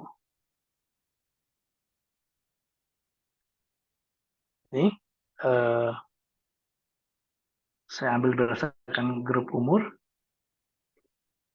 masuk sebagai target. maka dia bisa berproses. Oke, jadi seperti ini tadi set umurnya. Sorry, ini kita loncat-loncat sharingnya. Jadi waktu saya select data tadi, select kolom, dia terjadinya seperti ini kawan-kawan. Jadi gimana sih saya selectnya seperti ini? Ini aslinya tadi ada di sini semuanya. Ini adalah semua feature dari data. Ya, feature itu adalah kolom di dalam data science. Maka semua kolom ada di sini. Dan kita punya dua kategori, yaitu grup umur dan seks. Maka saya ambil grup umur. Ya, saya mau, kalau saya kirim ke kiri, dia ignore, tidak diproses. Kemudian saya masukkan age group ini sebagai bagian dari target. Ya, saya mau membuat tree dengan target klasifikasinya dari grup umur. Oke. Kemudian hasilnya seperti apa? Oke. Kemudian hasilnya, sorry lupa saya kalau ini harus pindah lagi. Dengan seperti ini. Dia akan jadi seperti ini. Ya. Sorry saya kebanyakan ngomong ini itu. Ini adalah result dari tree tadi. Setelah saya kelompokkan berdasarkan umur. Ya. Jadi menarik ya kawan-kawan. Jadi saya bisa bikin tree untuk melihat bagaimana proses di data dengan melihat seperti apa sih pembagian kalau berdasarkan grup umur pasiennya munculnya seperti apa sih di datasetnya ya. Nah, yang menarik adalah saya mesti tahu juga dari dataset itu sebenarnya kelompoknya kelompok dan blood pressure-nya sebelum dan sesudah aktivitas. Jadi ini dia tree-nya. Apa yang terjadi kalau saya depth-nya mau saya limit, saya hanya 2 aja, maka dia berubah seperti ini. Ya. Kalau saya bikin unlimited, kebetulan datasetnya kecil, jadi dia bisa besar ya. Tapi kalau datasetnya lumayan besar, kompleks, dia akan besar sekali tree-nya. Sangat-sangat besar. Oke.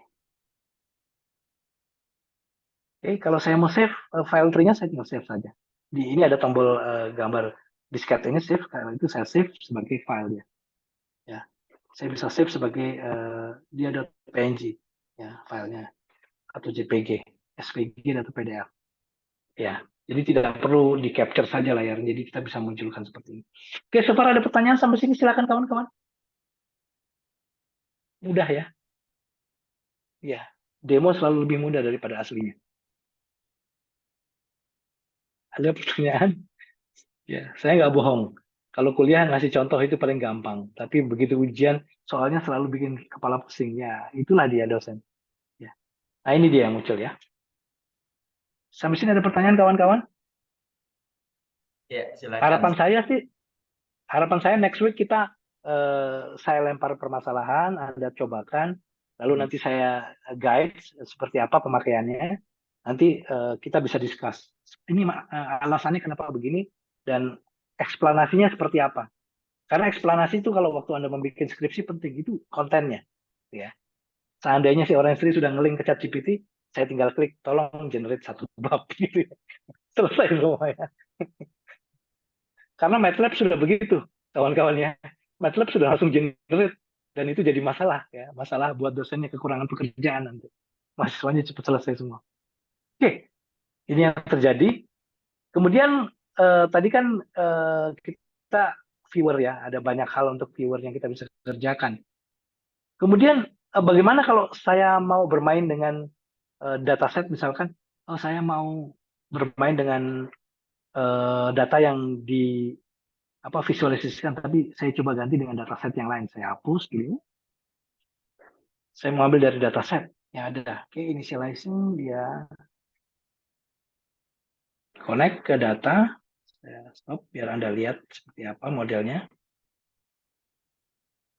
Ini dia ketika terkonek ke dataset. Ya, ini connect ke dataset. Bahasanya hanya 2, bahasa Inggris dan bahasa Slovenia. Oke, ini 2 dataset. Kalau saya mau tahu penjelasannya ada di bawah, didapat dari mana? Ya.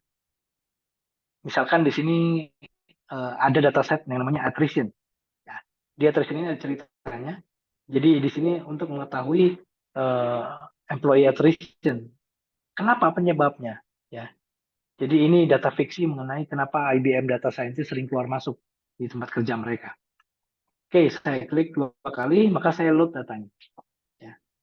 Datanya kebetulan kecil, hanya 180 kilobyte, maka saya langsung dapat datanya. Oke, dari dataset ini saya pasti mau lihat seperti apa sih pola data yang muncul di situ. Maka pola datanya adalah seperti berikut. Ya, sorry.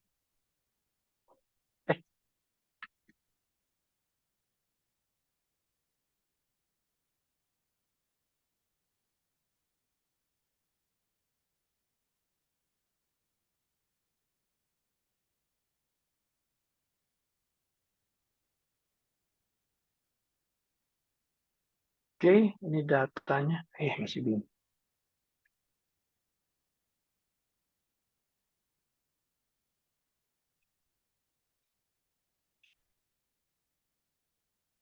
Stop. Saya.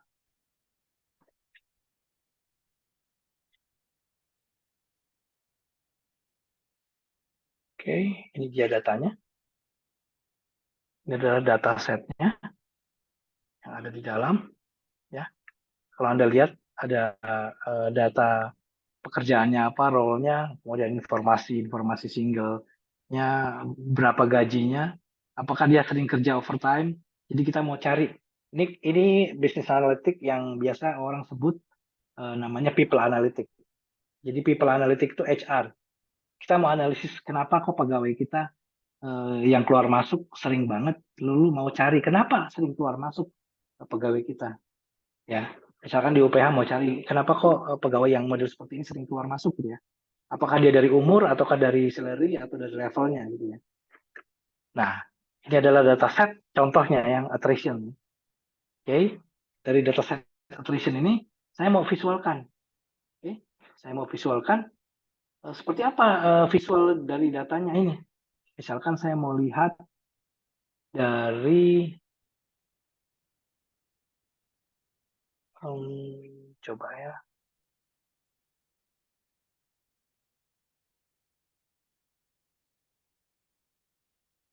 Kawan-kawan.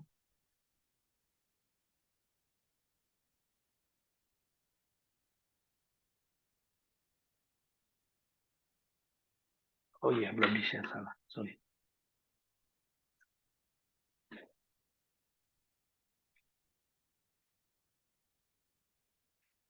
Misalkan saya mau lihat dari distribusi datanya. Ya, ini kan paling sering ya. Kita tampilkan di kalau deskripsi di bab 2, bab 3 mengenai metodologi. Seperti apa sih datanya? Ini metodologi menampilkannya, ini model distribusi datanya. Ini split berdasarkan attrition yang keluar masuk ya. Kalau nggak salah yang merah ini yes, yang keluar dari pekerjaan, yang biru yang no ya, ada di sini listnya. Kemudian kita lihat dari departemennya, ya, dari pendidikannya, dari gendernya, ya, yang paling sering keluar masuk. Kemudian apakah dia overtime waktu kerja, ya. Kemudian statusnya menikah atau tidak, ya.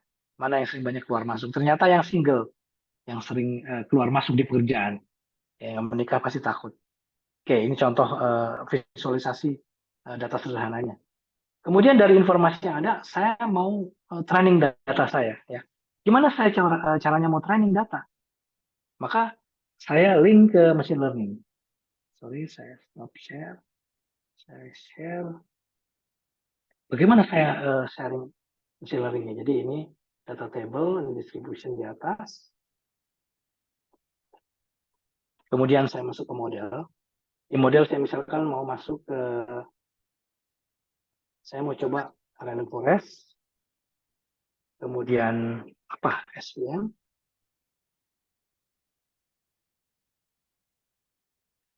Kemudian mungkin neural net ya. Ini sebenarnya nggak apple to apple ini ya. Ini menjauh semua. Kemudian saya mau tes skor dan prediksi. Kenapa saya tes skor dan prediksi? Saya mau lihat seperti apa sih performance machine learning masing-masing. Ya, oke. Nah, ini ada yang menarik. Kalau Anda pakai Python, maka si Python meminta Anda mengecek datasetnya apakah sesuai dengan pola dari machine learning, requirement input dari machine learning. Oke. Nah, karena kita pakai visual programming, kita tidak memeriksa itu, yang memeriksa toolsnya sendiri. Jadi misalkan random forest dengan dataset yang kita punya tadi, dataset attrition tadi, maka kalau dia tidak match, maka dia akan problem. Ya, dia akan kasih tahu dia error. Kenapa datasetnya tidak match dengan input untuk machine learning-nya? Oke, ini kita mesti paham, nggak bisa dipaksa itu, nggak akan ada outputnya nanti. Ya, kalau pakai Python maka dia akan error. Nah itu yang kadang bikin pusing kepala. Kemudian saya pakai SVM juga, ya. Ini makin besar data, dia akan makin lama putarannya tadi di situ. Saya juga pakai neural net. Oke, makin terasa. Oke. Nah, sekarang saya mau lihat output dari test and score. Oh iya, saya lupa. Oke, saya mesti stop dulu. Saya tampilkan hasil test dan score. Ini dia. Ya. Oke. Saya akan tunjukkan interaktif ya. Interaktifnya ada di mana? Ini adalah hasil test and score dari 3 machine learning tadi, random forest, SVM, dan neural network. Teman-teman tahu bahwa ketiganya tidak terbandingkan ya, karena berbeda. Kenapa? Random forest adalah metode ensemble. Ya, semoga Anda tahu, ensemble itu adalah campuran, sebuah proses yang diulang terus-menerus, iterasinya bentuknya, kalau saya boleh bilang secara sederhana, tree yang berulang-ulang diiterasi supaya bertumpuk tree-nya.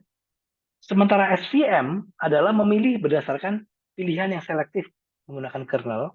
Tadi kita nggak setting kernelnya, kita lepaskan berarti dia lepas kernelnya. Kalau saya ganti kernelnya akan berubah.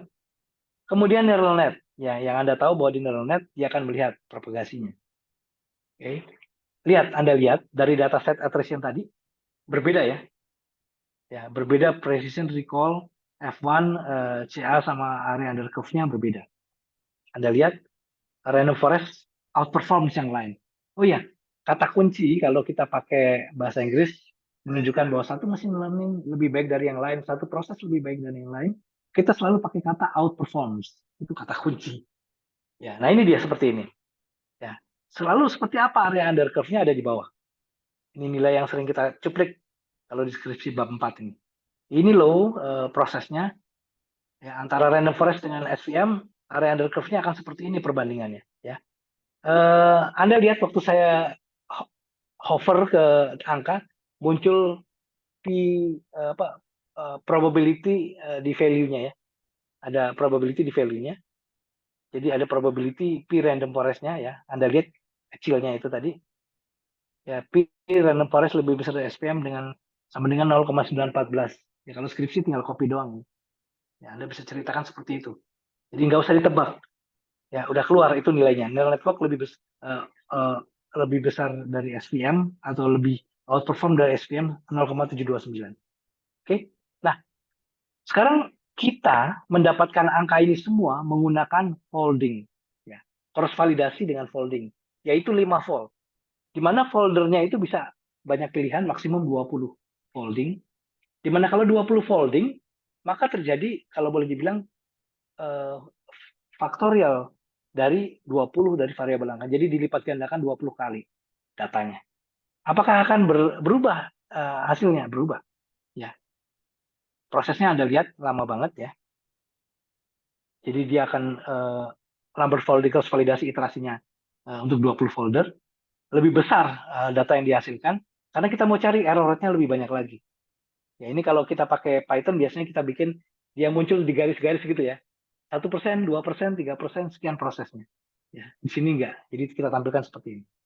Anda lihat ketika saya rubah foldingnya terjadi perubahan, yaitu area under curve membandingkan antara random forest dengan SVM berubah kan menjadi 1. Padahal yang tadi 0,9. Udah berubah. Ya.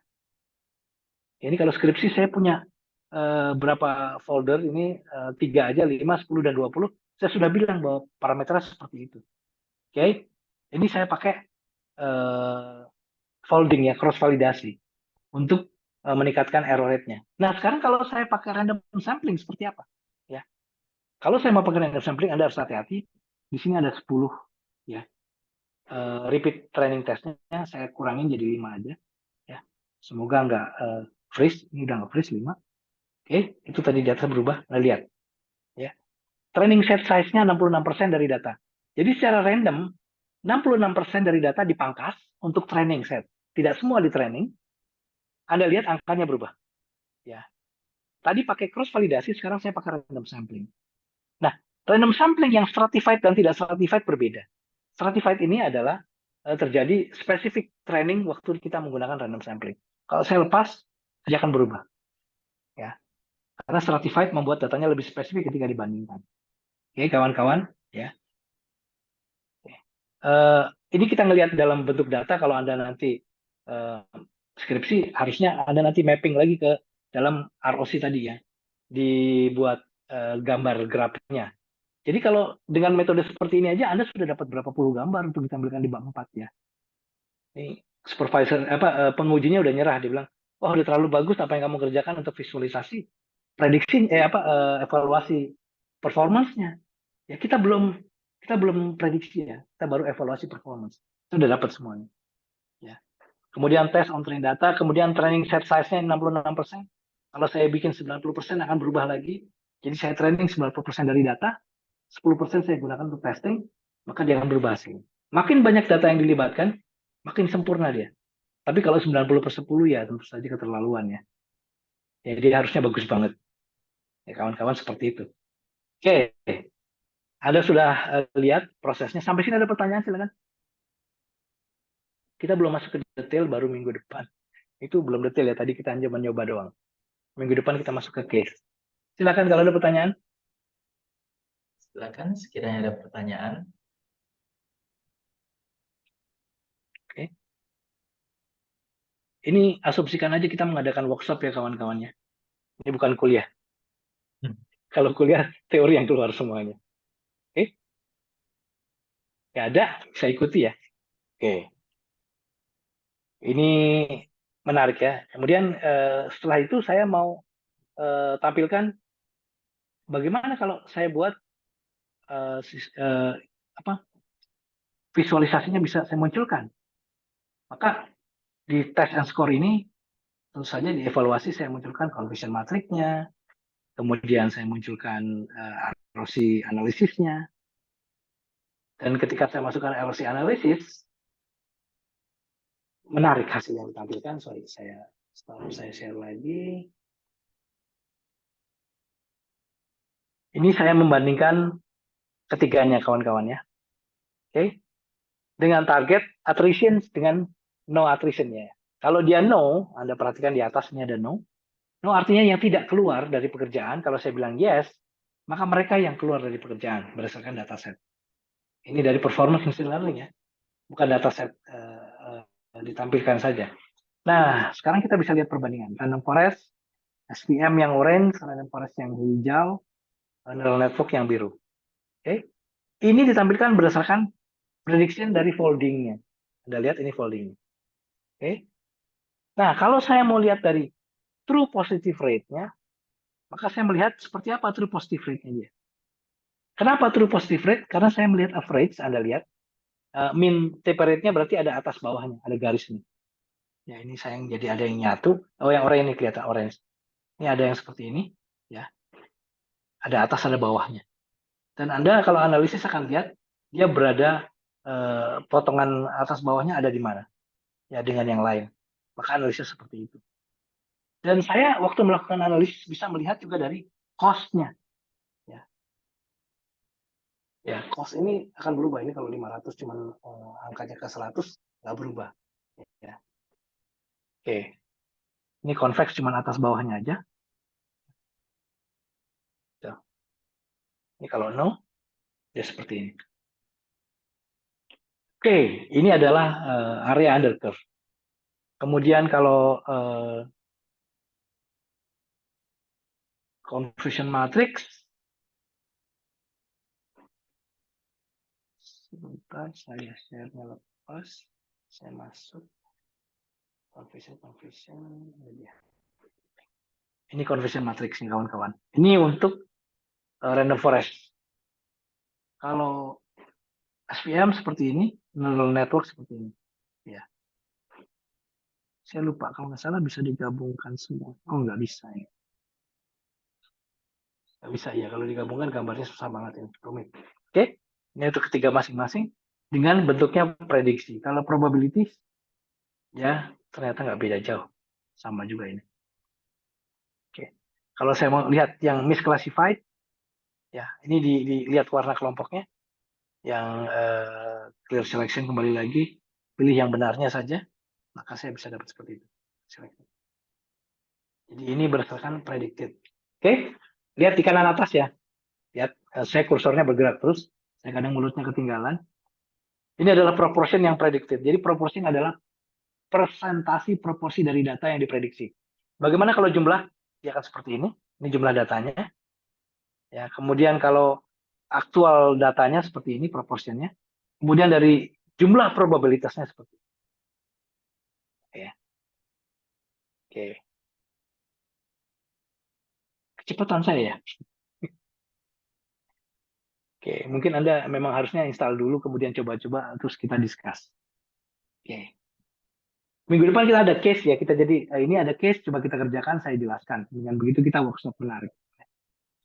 Saya merencanakan ada workshop sih sebenarnya untuk mahasiswa untuk ini. Ya terutama buat kawan-kawan yang kesulitan programming, padahal belajar komputer. Berarti belajar komputer tidak harus lulus dengan bisa programming. Salah juga sih, kalau kayak begitu. Ya. Oke, sampai sini ada pertanyaan kawan-kawan, silakan. Ya, silakan sekiranya ada pertanyaan. Mungkin masih banyak yang agak roaming dengan confusion matrix atau nggak apa-apa, nanti kita bakal coba latihan dulu ya sebelum nanti minggu depan kita buat satu sesi, bukan satu sesi, satu activity untuk latihan. Jadi di minggu depan tinggal mengikuti workshopnya dari Pak Made. Ada pertanyaan dulu kah sekiranya? Kalau saya tadi lupa, jadi kalau ada kebingungan, Anda bisa tekan tombol ini, help ini, maka akan keluar browser, dan browsernya akan menunjukkan apa sih cerita di dalamnya. Sebenarnya semua ada di situ sih. Ya. Cuman ini saya baru tahu kita ada, saya gaptek ternyata pakai Zoom, tidak bisa Zoom satu layar ternyata. Oke, ini ketika saya klik help tadi, oh tidak muncul di layar. Sorry.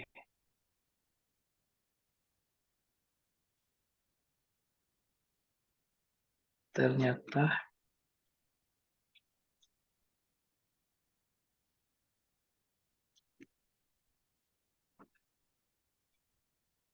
helpnya tidak masuk dalam bagian yang bisa di-sharing kawan-kawan. Saya nggak ngerti kenapa. Minggu depan kita ganti Zoom-nya deh. Yang ini memang beda. Saya ini baru tahu Pak, sorry Pak. Nggak bisa sharing dia, layarnya satu ya. Jadi kawan-kawan, coba ini apps bukan, advance bukan. Oh iya bukan, nggak bisa. Jadi aslinya di semua proses, kalau saya kasih lihat misalkan confusion matrix,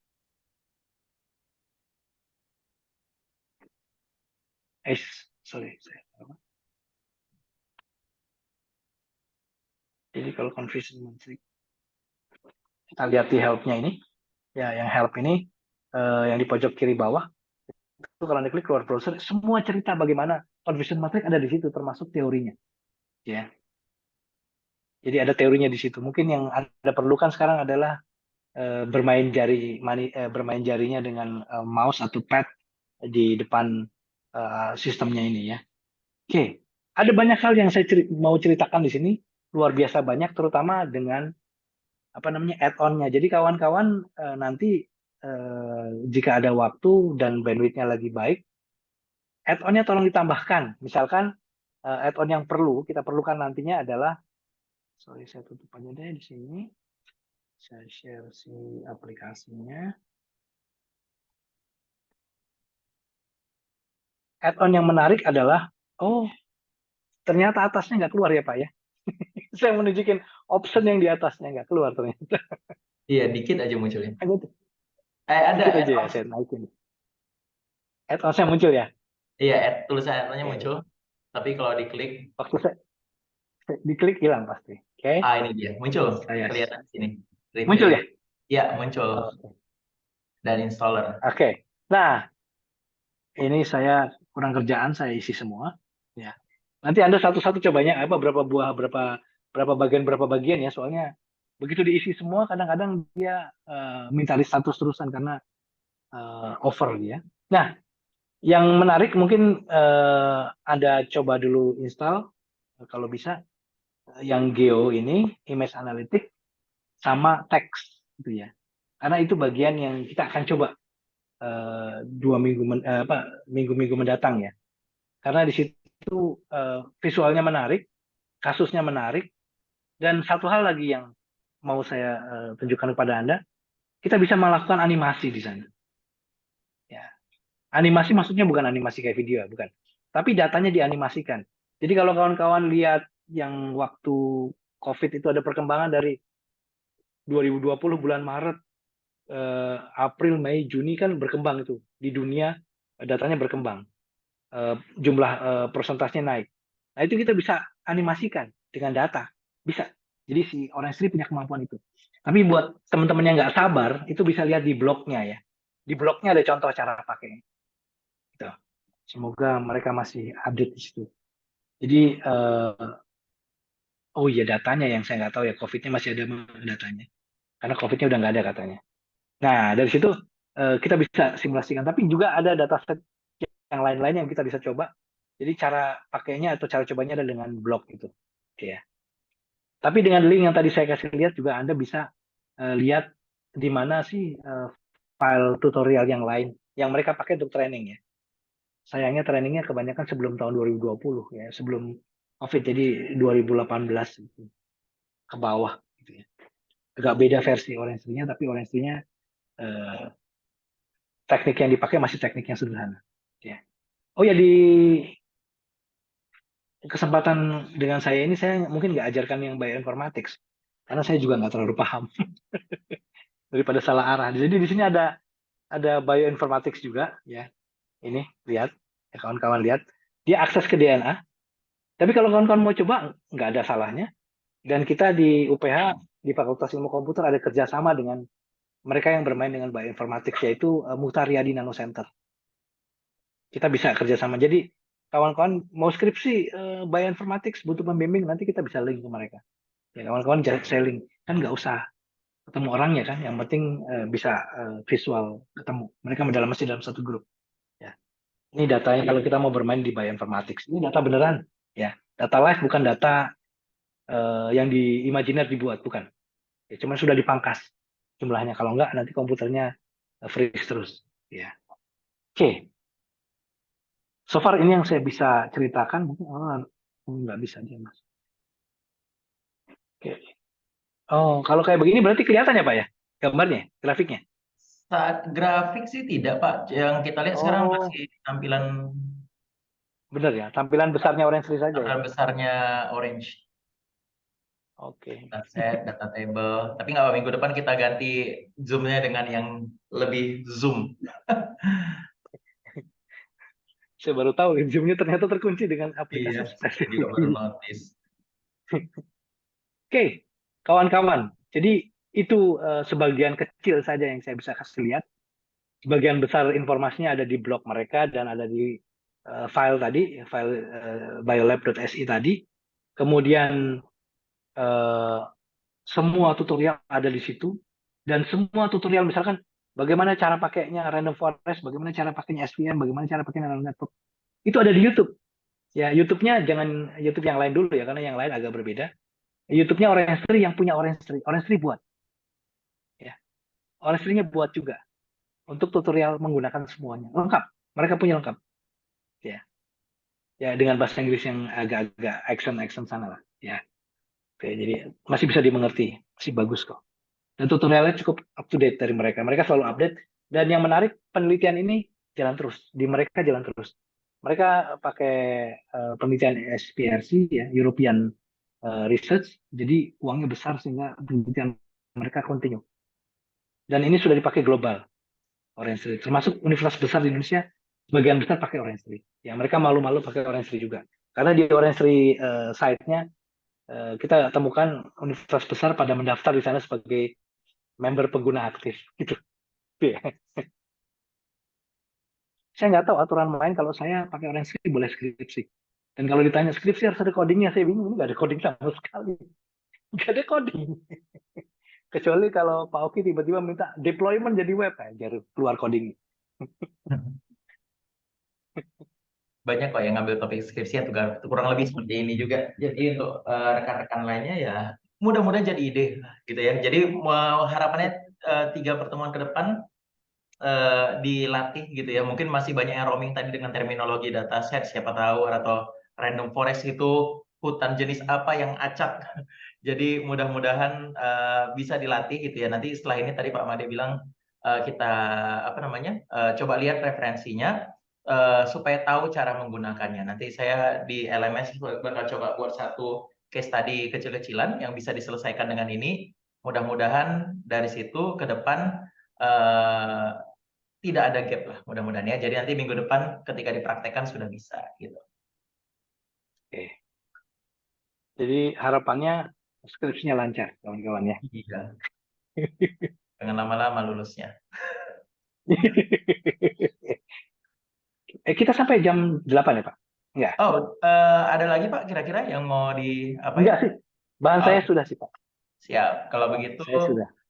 Oke, kita akan ambil attendance-nya untuk sekarang. Mungkin saya bakal ambil fotonya sekali lagi ya. Silahkan nyalakan kameranya. Dan satu lagi nanti ada satu attendance yang kayak biasa ya, model QR. Saya buka dulu untuk screenshot-nya. Oke, saya bakal ambil attendance-nya 3, 2, dan 1. Oh, sebentar, ada yang baru nyala, 3, 2, dan 1.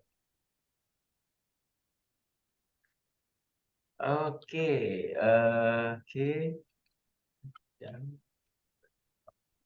Oke. Jadi makasih banyak Pak Made udah menyediakan waktu Iya, Pak. untuk sesi hari ini, dan ya nanti kita bakal lanjutkan lagi bersama Pak Made di minggu depan ya Pak Made ya. Terima kasih Pak Made. Saya bakal Oke, Pak. Sama-sama, Pak. Nah, untuk rekan-rekan mahasiswa